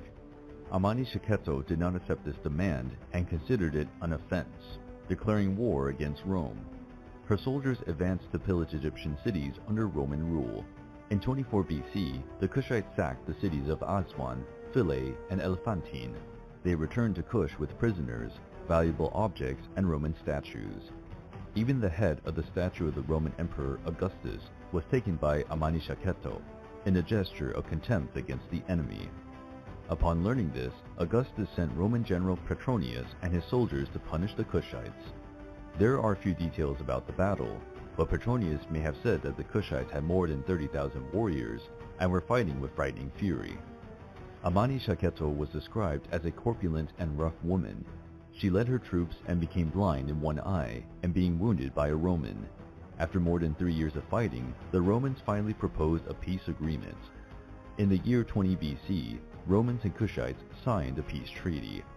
The Roman emperor recognized the kingdom of Kush as an independent power, without being obliged to pay taxes to Rome. The kingdom of Kush lasted until AD 350, but due to a lack of resources and trade, the kingdom was very weakened and dispersed. The once rich and proud Kushite kingdom ended up dominated by the Aksum Empire, which expanded its borders from the region of Ethiopia. The Kushites were an incredible people, with brave warriors, skilled craftsmen, and wise merchants. Their history shows us the strength and perseverance of the African people, capable of repelling even the powerful Roman Empire.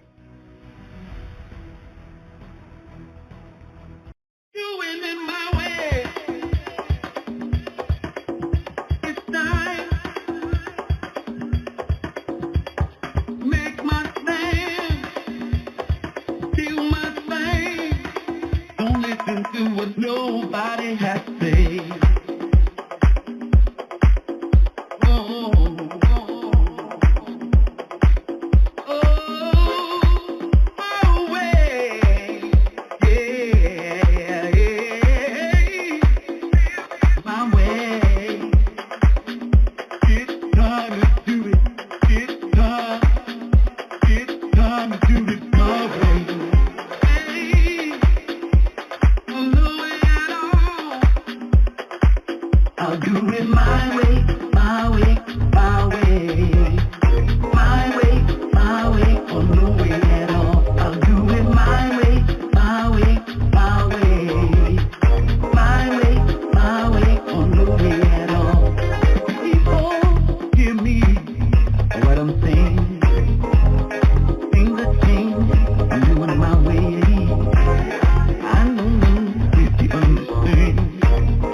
do it my way, my way, my way.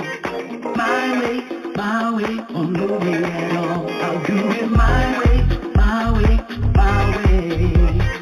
My way, or no way at all. I'll do it my way, my way, my way. My way, or no way at all.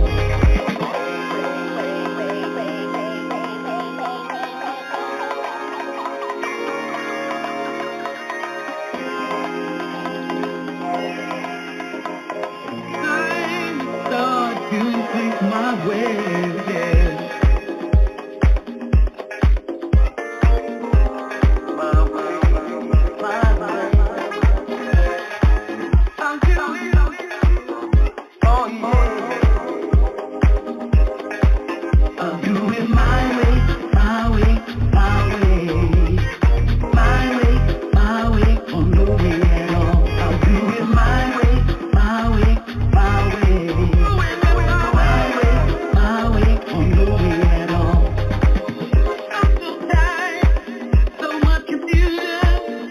Don't know why people are confusing.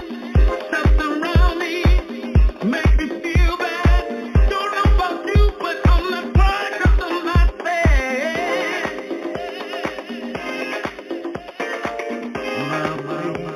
My.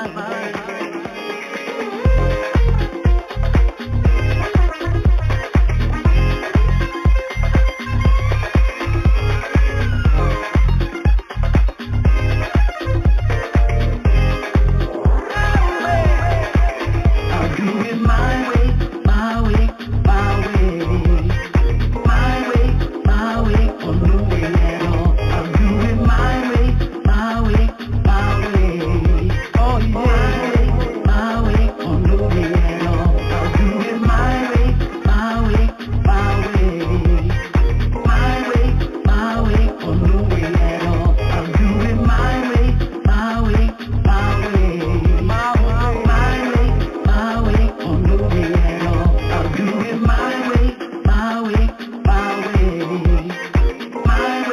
My way, or no way at all. I'll do it my way, my way, my way. Oh yeah, my way, or no way at all. I'll do it my way, my way, my way. My way, or no way at all. I'll do it my way, my way, my way. Yeah. My way, or no way at all. All right, everybody, we're back. My special guest is Dr. Walter Williams. We got Brother Yoel in here with us tonight, and the title of the broadcast is Who Are the Arabs and Where Did They Come From? Now, I have some more questions for my guests. I'm going to open up their phone lines here now. Dr. Williams, are you with me? Yes, can you hear me? Yeah, I hear you loud and clear. What about you, Brother Yoel? I'm here. Okay. All right. Now, here's my question. Brother in the chat room, he says that all these so-called Egyptologists, you never hear them go into detail about the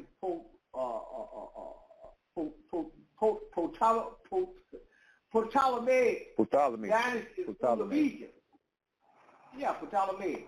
Now, Dr. Williams, why do you think that is? Could you tell us when the Ptolemaic Alexander the Greek came into Egypt, and they, I'm still waiting on somebody to give me a piece of paper clearly showing that the ancient African Egyptians invited Alexander the Greek to come into their country. And so far I haven't gotten that. But when they did come in there, could you tell me what did they contribute to civilization when they came in outside the camp? When Alexander the Greek came into Egypt in 332 BCE, civilization was over with. The ancient Egyptians had civilization up and running for 9,668 years. The Greeks didn't even have an alphabet. They had no school system because they didn't have an alphabet. In order to have a school system, you got to have an alphabet. They didn't have one. And seeing the Melkite Coptic Egyptians ran the government of ancient Egypt, seeing that the Greeks were not going to leave, they set out and learned the language of the Greeks. After learning that language of the Greeks, they applied an alphabet to it. Today, that alphabet they applied to the Greek language is called the Greek alphabet. So the Greeks never had an alphabet, but it was a language that was learned by the Melkite Coptic Egyptians who ran the government of ancient Egypt. They're the ones that applied an alphabet to it. You see? So, and another thing, there was no Pharaoh in ancient Egypt. The main thing for an individual to understand about Egypt is this. Listen carefully. The main thing you need to know about ancient Egypt is this. The ancient Egyptians never wrote a history of themselves. There's no history out there about the ancient Egyptians that they wrote. All this stuff coming this dynasty and that dynasty and this dynasty, it's all coming from Western academia. And in my book, I bring that out.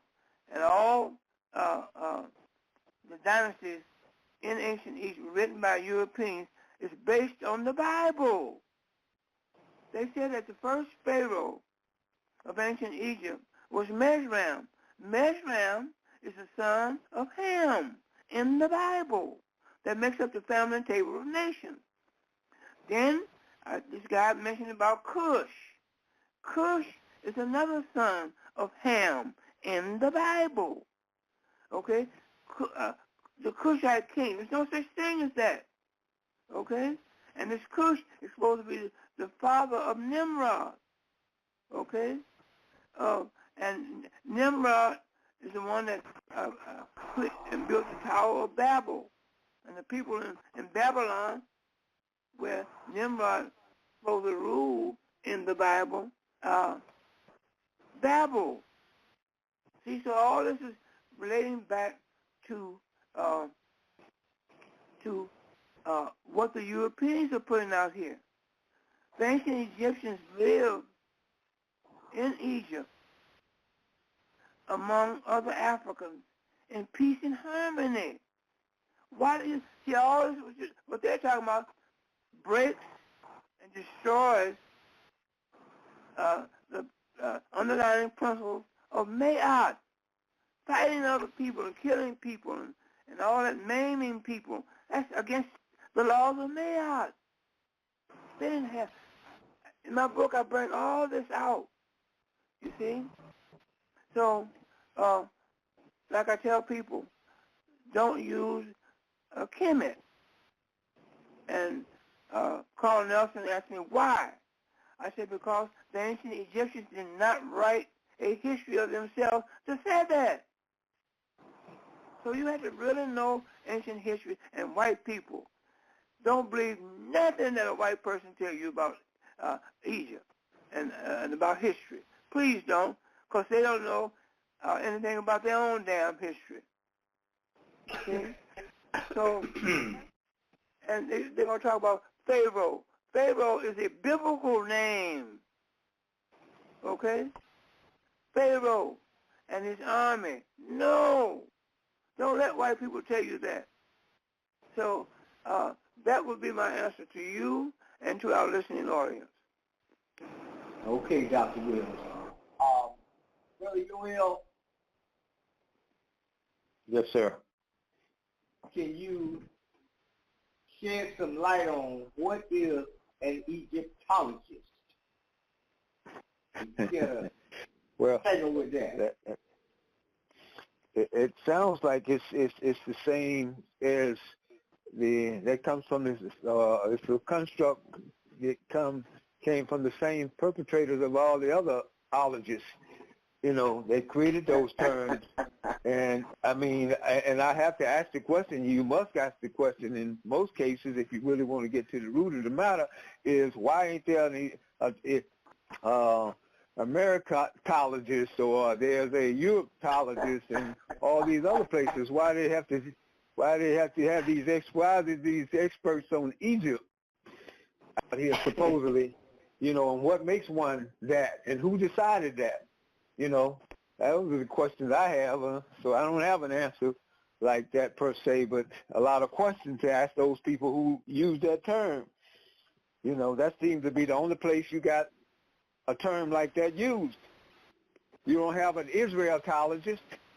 You know, so, well, you know. You're right. I have yet to see anybody that's a West Bank challenges, Gaza Strip challenges, Afghan analysis. I haven't seen none of them things, but we have Egyptologists, we have Egyptology, we have Egypto, we have all this right here based on what I've been looking at in the etymology dictionary and stuff. I'm looking at the word Egypt and Africa, and I'm finding some very, very interesting stuff. But I'm not going to get down in that. We're talking about who are the Arabs and where did they come from. And so what I would like to ask you at this time is, what is your opinion and how do you think, what do you think that we should do? Because it seems to me that what we got going on now, Dr. Williams already said we're in a war, and it seems to me that there are a lot of young people, young brothers and sisters, that's being fed a whole lot of nonsense and stuff. So what do you suggest we do about our babies as far as their education? What do you think about that? Let me answer that. Okay, go ahead, brother. Let me just close on this one, Professor, if you will. The one thing I would say about that Egyptologist thing, Tarhaka, is it seems to be it's implying something special about that area. That's for sure. Okay. You know, so and then and to go from there, it seems that also that this is a case of theft or stolen birthright taking place here, Professor Williams, and I yield to you. Okay, well, let me put my little 2 cents in on this. There's no such thing as an Egyptologist. If you call yourself an Egyptologist, then you tell me what mathematical formula did the ancient Egyptians use to build the Great Pyramid. You can't do that. If you're an Egyptologist, tell me what language did the ancient Egyptians speak during the time of antiquity. If you're an Egyptologist now. Therefore, what the Europeans did was they tried to take Egypt and bring it into their institutions and then teach their students who want to study Near Eastern studies about Egypt. So therefore, then they control the history of ancient Egypt because the descendants of ancient Egyptians have been taught away from it. See? So there's no such thing as an Egyptologist. It's something strictly made up by the Europeans.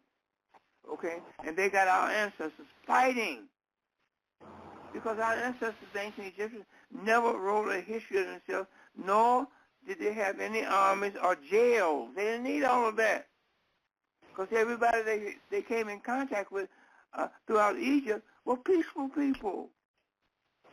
They didn't have no armies or jails.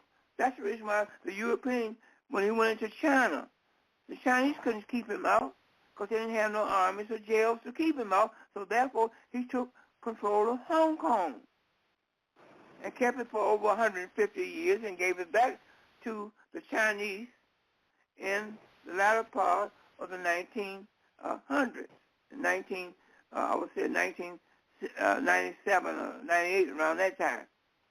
And got those Chinese people over there speaking with a British accent. Okay? So They went into India during the time of Mahatma Gandhi. Mahatma Gandhi didn't have no army or jails to keep them out. The only way they got out of India is that Mahatma Gandhi told his people to ignore the Europeans. He called for a curfew, then don't abide by that. Whatever he called for you to do, don't abide by it. Because you can't kill all of them. That's what he said. You can't kill all of us. So they saw that the Indians of India were not going to obey his so-called laws that he put on the Indian people. So he took his little army and gathered up all his little belongings and got the hell out of there. You see?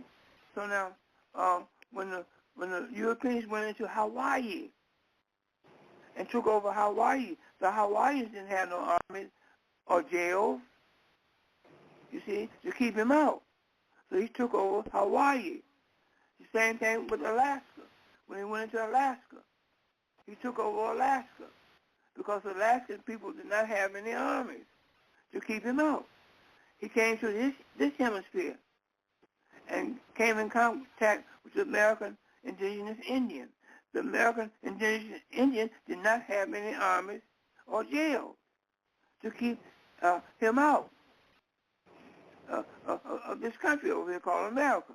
So therefore, all this is a plot against our ancestors, the ancient Egyptians.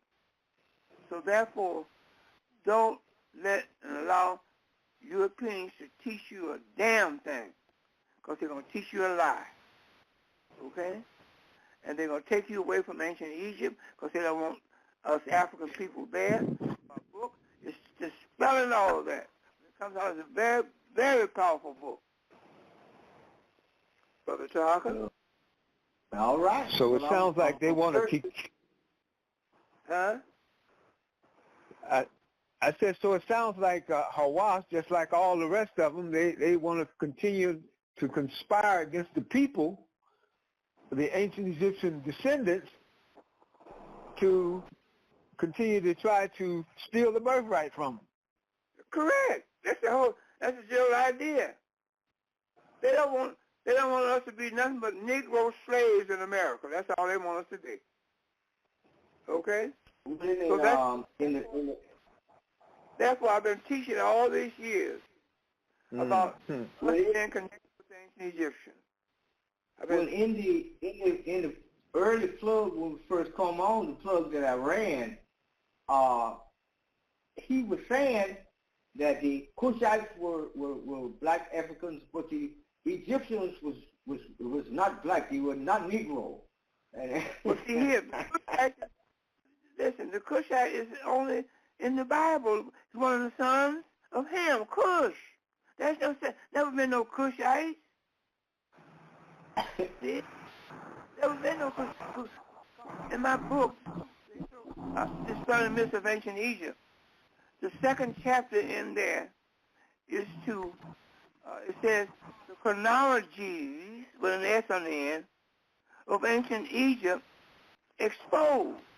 In other words, I put in my book, warning to all African scholars, teachers, intellectuals, and students, do not use the chronologies of ancient Egypt as it is written today. Why? Because the ancient Egyptians never wrote a history of themselves. Very plain. So that knocks out all of that. See? And also in the second book, I'll tell you where and what they did. I got a book that was given to me by my friend, Jimmy Ellis, a late Chicago musician. He died the year before that. He gave me this book on ancient Egypt that was printed in 1867. Shows in there all of the about the dynasty. In other words, they said the first pharaoh of Egypt, the first king of Egypt, was Mesram. Mesram is the son of Ham in the Bible. And then they tell you go all in this chronology to tell you what was going on in that. It says 2188 BC. It was telling you what was going on in 2188 BC in Egypt, supposedly now. And with Mesram as being the first king of Egypt. And then it tells you where in the Bible where you can find what you just read. And then it goes to the next dynasty and does the same thing. It tells you about that dynasty, and then it tells you where in the Bible you can find what you just read. So I'm exposing all of that. See? So it's nothing that they can say to me. But get the hell away from, don't come around me with that stuff. That's the reason why white people don't challenge me. Don't come, they don't challenge me on religion or nothing. Okay? Because they have no foundation to challenge me on that. Okay? So, this book I'm bringing out is dynamite. And at the end, the last thing I mentioned in this book, that we have to get rid of all religions on this planet called Earth. Because religion has confused humanity of all races, creeds, and colors. You don't need a religion. All one has to realize that no human on earth was born with a religion. Religion was created by man to control the thinking and the actions of man. To control his mind, control his thinking, control his actions. That's what religion is created for. So we don't need that. The Bible is the enemy of humanity. Religion is the enemy of humanity. In order to settle this earth, this planet called Earth, we're going to have to dispel all religions. We're going to have to get rid of them. We're going to have to go back to the original concept for humanity, and that's love. We've got to go back to Mayat, peace, truth, peace, love, and wisdom, and justice. We've got to go back to that. See? So, my book is dynamite, man. I'm telling you. Just wait till it come out. You'll see what I'm talking about, because you'll get a copy of it. Yoel will get a copy, and so will you, Brother Tarhaka. So that's what I have to say. Dr. Williams, I certainly appreciate it. And I thank you for your commentary on the what you just said. It is quite amazing. But I be baffled about people. I can't. It's one of the most difficult things for men to do in the world is for a man, a grown man, calling himself a man, to go around telling lies when he knows it's a lie. I can understand when he don't know. But when he knows it's a lie, he has enough information that be coming to him even though he don't want to hear it. He knows that what he's doing is a lie, but yet he continues to do that. For the life of me. Then he go home and tell it to his children, his wife and his children. That is the most amazing thing to me. It seems to me, and this is the way I see it. This is just the way I see it because this is how I do it. There's been a lot of things that I have believed in, and but then once I knew better, I learned better, then I did better. I changed. So I don't see why everybody can do that. But Brother Yoel, what's your take on this homeschooling for our children, man, in regards to this kind of stuff? Because it seems to me very important. What do you think? Well, I think that would be the solution until we get our create new schools. But I think the downside of that is most people don't have the discipline to do that. And that means that the family has to be restructured. That means that dad has to be there. That means that moms have to be there. And we have a serious problem with that today. So for those people who have that, the arrangement that they can afford to do that right now with dad absent and being able to make a money where they can make their money or provide for themselves, then if they can do that and they have the discipline, then yes. But right now, we don't have that, and we need to create more schools independent of these people here because, hey, other than that, it takes a lot of discipline. Okay, what's your take, Dr. Williams? What was that, Brother Tarhaka? Homeschooling our children, what do you think? I didn't hear you. What you think about this homeschooling our children? Okay, that's you're gonna have to face the fact and do that. You can no longer allow white folk in their school system to keep miseducating our children away from ancient Egypt. When I went to school right here in Chicago in 1939, I was 8 years old, and I sat up in the classroom, and they gave me a book called Little Black Sambo. And Little Black Sambo was an African boy that took the tiger by the tail and went around and around and around a tree till both turned to butter. That was what I was supposed to be, a Little Black Sambo, and they gave that same book to those little white children at the same time they gave me the book. But that book, Little Black Sambo, was to make them feel superior over us as a people. So that's the reason why in the first chapter of my new book,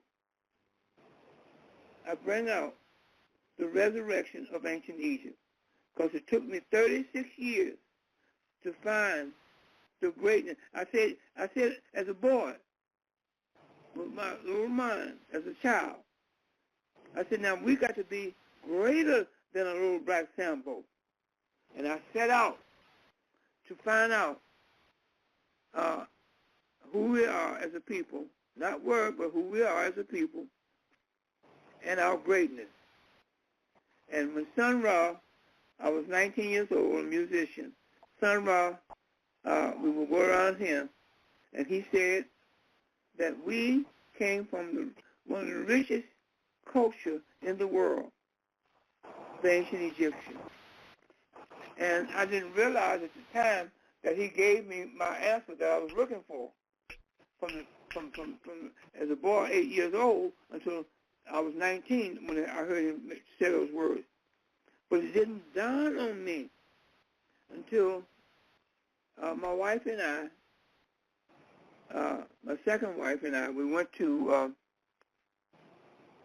Italy in 1975 because 3 of her sisters living in Chicago, they worked for Eleanor Bell, and Eleanor Bell sponsored that trip to Italy at a very low rate. So we hooked onto that trip. And while touring the Rome bus, the tour guide said over the intercom, when the Romans went to Egypt to receive civilization, a big light went on inside me, bing! And my whole body was illuminated. I said, what's happening to me? You know, and that was the time that I was told that it was time for me to study ancient Egypt. And I said, when I get back to America, I'm going to get me a magnifying glass and every pictorial book that I can find on Egypt. And what I'm going to do with my magnifying glass is look into the faces what's being depicted as ancient Egyptians. And once I'm convinced that these people in this book depicting ancient Egyptians look like me, look like you, us, in America, in the African community. And once I found that out, I was on my way. And then also I found out that at the same time, from Jimmy Ellis, my friend, who passed away a couple of years ago, he was a musician, because we gigged around Chicago together. And he was teaching, I was down in his studio, and he was teaching a saxophone lesson, because I used to play saxophone. And he had a book buff. He loved books and stuff. So in his studio, he had a bookcase full of books. So I went over there, and the first book I saw was The Outline of History by H.G. Wells. I didn't thumb through that book. I opened that book up and opened it up. I didn't thumb through it. I was opening it up. And what was looking at me was a picture of the image of Jesus the Christ. But it didn't say Jesus the Christ. It says Serapis under that. Then I began to read. It says in the cult of Serapis, he is spoken of as the Savior. I said, well, that's the same attributes that they give to this Jesus the Christ. Then it went on to say that he raises the dead. I said, that's the same attributes that they give to this Jesus the Christ. Then it went on to say, even after death, you would always be in his presence. And that's the same thing he said about this Jesus Christ. So I went on a 2-year research on Serapis. And I came up, after my 2 years of research, I was hurt, because I found out that there's never been a man that ever walked the earth in human form with a race, creed, or color by the name of Jesus Christ. And that's the reason why I wrote my book, The Historical Origin of Christianity. And on the front cover, it says, there's never been a man that ever walked the earth in human form of any race, creed, or color by the name of Jesus Christ. And I got a picture of this Jesus on there, on the front cover. So, that's what I have to say to these things about the subject that we're talking about, and the things that we're talking about in the subject that we're talking about. Brother Tarhaka. Okay. All right, Dr. Williams, thank you very, very much. We're going to take one more break, and when we come back, we're going to close, and we can tell us how to get these books and all of this stuff here. And y'all hold on, we'll be right back. Walking on this planet. We are God walking in a human avatar body. A divine spark came in on a frequency into this avatar body to animate it. And every spark is from one source. Just like if you have a radio dial. I know some of y'all are probably not that old, like I am, but when I was a kid, you had to turn a dial to get the radio station. Now I think you just could push a button. I don't listen to the radio, but if you push a button, you'll go to 99.1, 99.2, 99.3, so forth and so on. All that comes from one radio station, though. It's broadcast out slightly different frequencies. And then you pick up the frequency that you like. Each avatar body is set to pick up a specific frequency coming from the one divine source. So that means you are divine. You are God walking in the flesh. The Spirit has come down to inhabit this avatar body and your avatar body for animation, for the purpose of collecting information. That's what you're here to do. You're on a data collection mission. Spirit is on a data collection mission, and to learn. That's what it's all about. So, give you an example. The brain is encased in complete darkness inside of your skull. The brain doesn't see, hear, or know anything. It knows nothing. The brain knows nothing. And the brain doesn't create consciousness, it downloads consciousness. But the brain has friends. It has senses: sight, hearing, smell, touch, taste. The brain says, hey guys, I want to figure out what's going on in this electromagnetic matrix. Go out there and get me some information. So what happens is, those 5 friends, those senses, they go out, hearing, smelling, touch, taste, and everything else. They go out, sight, and they go out and they grab information. They grab bits of data. They interact with the electromagnetic fields that are operating all around us. Because the only thing that exists out here is electromagnetic fields. There is nothing solid. So solidity is an illusion. So they interact with these electromagnetic fields and they capture little tidbits of the frequencies that are around that they have the range, they've been given the range to actually be able to accept. So they take little bits of the frequency range data, which they themselves can't decipher. Touch can't decipher the data it collects. Smell can't decipher the data it collects. Sight can't decipher the data it collects. Taste can't decipher the data it collects. You understand what I'm saying? It has to send that data to the brain. So it says, here, my friend, here, take this. We got the information you were looking for. We don't know what it means. You can figure this out. The brain takes that information, breaks it down, and then it says, oh, okay, I take this frequency, this frequency, this frequency, this frequency, this frequency. Now I'm going to broadcast a hologram as to what's going on the outside, and then this avatar body will navigate through that holographic projection from the brain through this electromagnetic matrix. That's how you get around. That's how you move through this matrix. Everything exists only as a frequency, a wave of potentials. Only a wave of potentials exists. This eyeglass case, for the glasses I have on here now, this eyeglass case. This eyeglass case it has a specific atomic frequency, subatomic frequency, the atoms in here. When I'm not looking at this case, it exists as an electromagnetic wave coded specifically to the frequency of the subatomic frequency of the atoms that make up that case. When I see it, what happens is my consciousness collapses that frequency into a solid object. This is real physics, guys. What I'm telling you is real science, not pseudoscience, real science.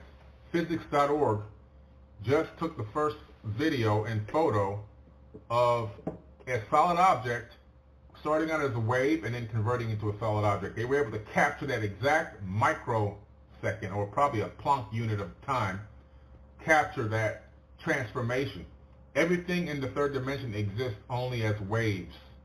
When you're away from your house is a wave of potentials set to a specific coded frequency, so that when it collapses, it always collapses back into that same exact structure. And the electrons that orbit the atoms in everything, your house, your car, your cell phone, your glasses, your clothes, and in your body, every electron that orbits every atom in this entire universe is conscious. So if every electron is conscious, and we know this through the double slit experiment, then everything is conscious. Yeah. This case is conscious. A rock is conscious. This pen is conscious because the electrons are conscious. Electron is a tiny, tiny bit of matter, like a tiny marble. Let's fire a stream through one slit. It behaves just like the marble, a single band. So, if we shoot these tiny bits through two slits, we should get, like... Okay, we're back. Let's go put a little science in this thing here and get a little wider perspective on what we're discussing here this evening. I'm going to open up the phone lines and stuff. And I want to add that I can truly identify with some of the stuff that you guys are talking about, because I've been in construction most of my life before I retired from that. And I know that when you lay a slab of concrete during the summer months, that concrete expands. And during the winter months, the concrete contracts. And when you lay slabs of concrete, say you're going to make a sidewalk or what have you, or even a road, they put in what's called expansion joints. That gives the concrete slab breathing room and expanding and contracting room. And I know that to be a fact. And then you notice that if there's no activity in a certain area, if nobody is walking up and down the sidewalk on a regular basis and stuff, well then grass grows up between the grow right out of the stone. You don't put no fertilizer down. No, nothing. It just grows up. Dr. Williams, can you identify with some of that? Yeah, well, that's a theory that this young man brought forth, and there's something in his theory, and but I see there's a lot of things that are missing from what he's talking about. And I see that he doesn't talk about the pineal gland. Pineal gland. Go ahead.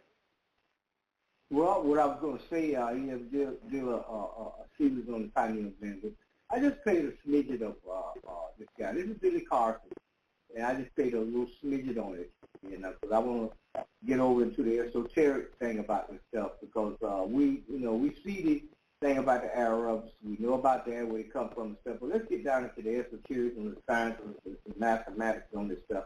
But he does talk about that, but go ahead, let's hear you, man.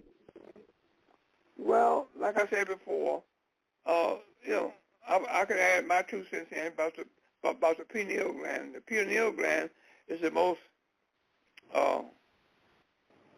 important organ that we have in our body, on our body, the pineal gland. Without that, you would be dead. The pineal gland is a sensor organ that sits in the middle of your brain that receives messages and sends messages. The bottom of your pineal gland is your nostrils. So without your nostrils breathing in air, you would not be alive. So, I mean, I can go on and offer, my interpretation of that. And the pineal gland sits in the middle of your brain. It serves as a receiver and a sender to where your personal universe, all humans have a personal universe that they live in. All humans of all race, creeds, and colors. You got 8 billion humans walking this earth. 8 billion humans live in their own personal universe. Interact with your subconscious mind. Your subconscious mind and your conscious mind interacts with each other. So the subconscious mind is where you store things that you want to keep. The subconscious mind is your stomach area, where you have feelings and you fall in love from that area, and you have signals when you want to have sex. Comes all from your stomach area. When you want to have sex, that message is sent to your brain. You see? And then you try to find someone that you can have sex with. See, so, I mean, I could go on and on, but, that's something that needs to be brought out about the pineal gland, about your nostrils connected at the bottom of your pineal gland. And without that pineal gland, you would be dead. So that's my answer, Brother Tarhaka. Okay, Dr. Williams. Come on, Brother Yoel. Yes, sir. Yes, sir. You hear me? Oh, yeah. Can you hear me? Oh. Yes, sir. I hear you loud and clear. Okay, well, I figured I knew who that was. He's a new guru that's coming out and teaching stuff. His name seems to be vibrating these days, but the jury is still out on him for what it means. So I agree with part of what he said, but some of it I would probably take issue with, because again, you got to go. You would have to go back to something Professor Williams said, facts. And how much of that can you prove? What's this guy's name? what's his name? Tarhaka? Yeah. His name is Billy Carson. Yeah, Billy Carson, yeah. And he got a book out. Yeah. You know. But can't get the book. He won't sell me the book, but I don't know what to do with the book. It's too much money in the first place, because you get the book, Tarhaka, I think it's about $40 or something like that. Mm-hmm. Or maybe. I know it was really high. He's got his own platform and stuff, and he's on the internet and stuff, and you have to go on the site and you can get the books. He got several books out. But let me ask you this, Dr. Williams, have you ever read the Emerald Tablet? The who? Emerald Tablet. That's biblical. That's nothing to do with reality. The Emerald Tablets are biblical. It's biblical, yes. Okay. Has no historical work. Has no human work. Strictly Bible. And I always tell people, take the Bible to the nearest garbage can and throw it out and get it out of your life. Throw it away. Okay. I have a copy of the Emerald Tablets here, but I have yet to get into it. I haven't had time. But Brother Yoel, what do you think about it? Have you ever taken a look into the Emerald Tablet? Yes, but I think you may be confusing that with another book, Professor. I'm not sure. But the Emerald Tablets is supposed to be the teachings that come from Tahuti, or as they say, Thoth, and whatnot. But it still is in the Bible. It's a biblical thing. Where you find the Emerald Tablets? Listen, because supposed to come from Thoth, T-H-O-T-H, or Tahuti, right? Yes. Yeah. Always remember this. The ancient Egyptians never wrote a history of themselves to say anything about Tahuti. They never said nothing about no Tahuti. They never wrote a history of it. I think it deals. His teaching or those books don't deal with the what you said about the pineal gland and all that kind of stuff. It's turning. Of course, when you deal with the word, the Emerald Tablets, it's talking about alchemy, transforming oneself from a lower self to a higher self. Listen, which alchemy you can't take. The alchemy is to take iron and turn it into gold. That's alchemy, and you can't do that. You can't take no iron and turn it into gold. I'm sorry, you can't do that. So all that's wasting energy to even put that in your mind. I don't think they, in my studies of it, it's not about taking any actual metals that exist physically outside of yourself. It's talking about the metals that's inside of you. The iron, copper, zinc, and all this stuff that's inside of you, and turning that into gold. But basically, the gold is just representing something much more precious and something more special, and especially as a conductor inside of your body. It's going from your lower self to your, as Bobby Hemmett used to say, from the penis of man to the penis of God, which is your pineal gland. Oh, penis of God, you say, right? Yes, the pineal gland. All that, you see, Joel, all that, someone's theory. There's three things you can do with a theory. Believe the theory, disbelieve it, or be neutral about it. Okay? So, that's a theory. When I deal with a subject, I go to the origin of that subject. I go to your pineal gland. Without your pineal gland, you cannot live on earth. You'd be dead. Very simple. Well, Dr. Lewis, can I ask you a question? Facts. That's facts about the pineal gland. Go ahead, Brother Tarhaka. What you want to ask? What do you think about life after death? Start asking me? Yeah. Okay. Do you know anybody that died that you went to their funeral and looked down in the casket and they're dead, and then came back and told you, "Hey, Brother Tarhaka, man, I saw you at my funeral." You know, and they tell you all about death. Okay. You have to until you get a person like that to come back after you been to their funeral and come back and tell you about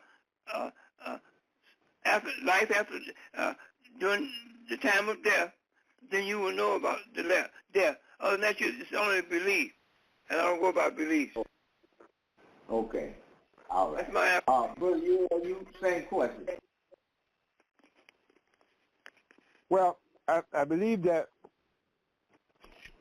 when you leave this vessel you're carrying around and you call your body, the spirit, the real you that's inside of that animates that, the spirit that animates that, when this body is shot, like for instance with a bullet, it dies or it becomes inanimate, but the spirit that possesses it goes back to that which it comes from. I believe that. Well, where did it come from? They got different wording for it. Some call it the all in all. Some call it return to God. Some call it, ether. You're talking about, you have to believe what you're talking about, right?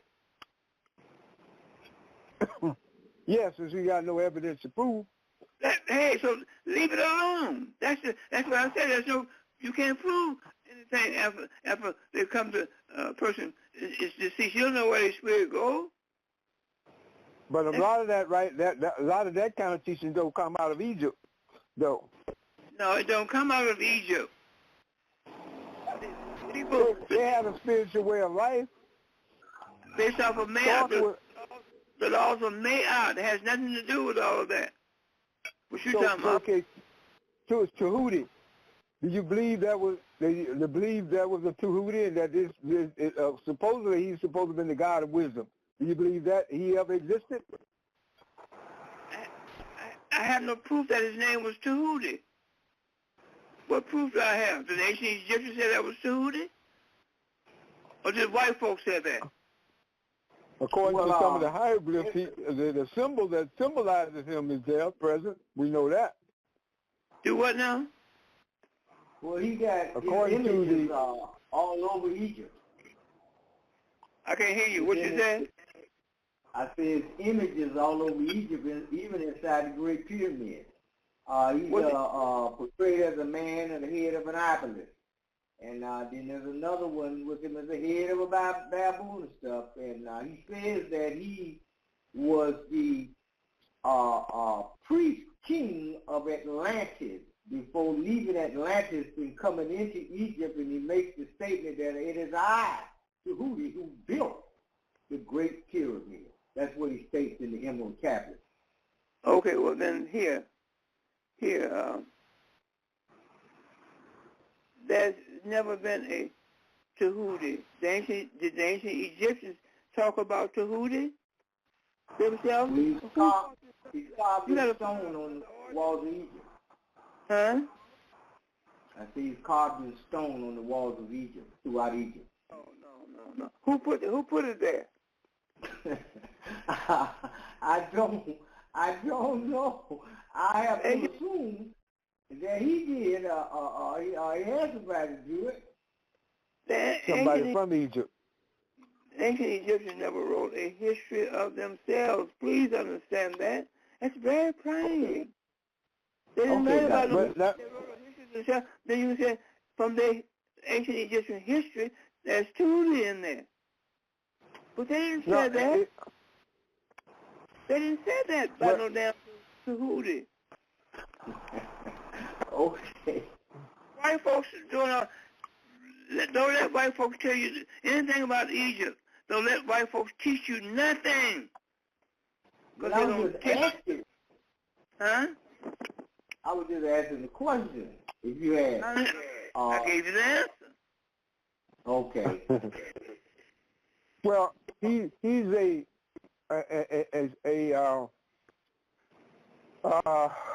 what do you call him? An icon that they associate with the spiritual, the spirituality of ancient Egypt. Who's doing it? Who did that, Joel? I guess from all of the information that comes up out of there, I don't know who they originated from. They had to come have some credence to Egypt or the ancient Egyptians because he's on the wall. Listen. In 1922, the University of Chicago went over in Egypt and built a house called the White House.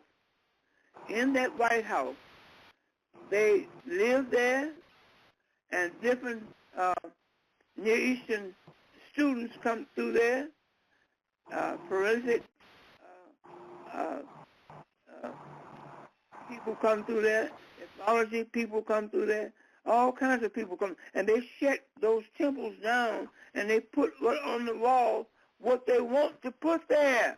So when you go into those temples and they open, you say, "Oh, that's so-and-so over there. Oh, that's related. Oh, I see where that come in." You know, don't believe white people. I keep telling you, man. Well, Stuff up their sleeves. They know nothing about ancient Egypt. They want to make the Bible real. Do you understand that? So that's what I have to say to that. Now, let me ask Tarhaka. Is it okay, Brother Tarhaka, to tell the listening audience where they can buy my books? Yes, sir. Well, we'll start with you. We can get them. You can give us the particulars and make sure you tell us about the new book that's coming back out again. I have to start with you, and then I go to Brother Yoel. Start with what now about Brother Yoel? I'll start with Brother Yoel. Yoel, how can we get a hold of you? How can we get them books? Okay. Thank you very much for this evening. Thank all the people in the listening audience for listening. Next time, pick up the phone and maybe chime in and share your thoughts and questions. Okay. They can get in touch with me at Underground Bookstore in Chicago by email at undergroundbookstore1@gmail.com or undergroundbookstore1@yahoo.com. Those are my email address. So if those who want to call me, which some of those people who would rather call, you can reach me at 773-768-8869. 773-768-8869. Of course, we got whatever book they're looking for. Those that are hard to find. We got some that are out of print, maybe a little pricey, or if they're looking for some other book that they can't find, then I'd be happy to do an investigation of my own and check my sources to see if I can find it for them. So, and you can also get Professor Williams' books at the store too. For those, stop going to Amazon and start spending black. Even if you don't come to me, go to the black bookstore in your area, wherever, and purchase your book there. Okay, fantastic. Dr. Williams, you want to tell us about that new book one more time? Okay, the new book is coming out in the next 3 to 4 months. It's called Dispelling Myths of Ancient Egypt. In that book, which is dynamite, I'll give all the information in there about Dispelling Myths of Ancient Egypt. And I take chapter after chapter is loaded with information that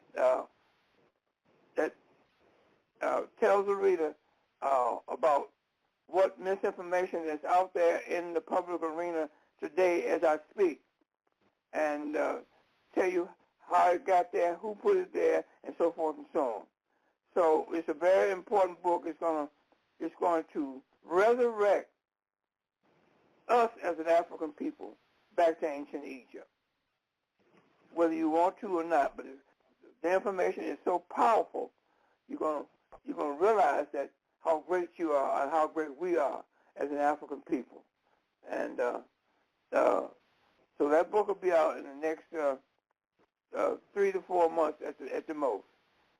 And you can get my the 2 books that's out there already. The Historical Origin of Christianity. It's been out for 30 years. The thesis of that book is saying that there's never been a man that ever walked the earth in human form of any race, creed, or color by the name of Jesus Christ. That's been out 30 years now. And my second book that's out, it's been out for 20 years, it's called The Historical Origin of Islam. The thesis of that book is saying that there's never been a man that ever walked the earth in human form of any race, creed, or color by the name of a Prophet Muhammad. Now, like Brother Yoel said, start spending black. Order my book from him, and he gave you the information how you can contact him. Or he said, go to your local black bookstore in your area and order my book. If you can't do anything, the last resort is to go to Amazon and order my books. Both of them, they're out there now.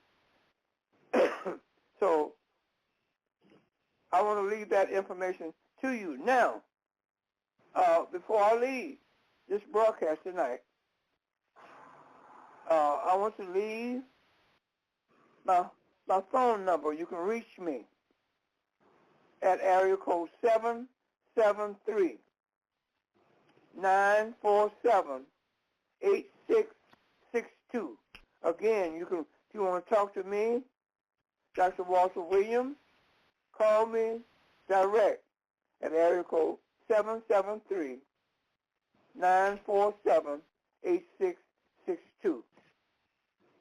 And I want to say this to the listening audience. I want to thank Brother Tarhaka. We have to give him credit for producing and creating broadcasts like this at the end of each and every month. He's been doing this that I know of, that I've been on. I've been on a little over 8 years with him now.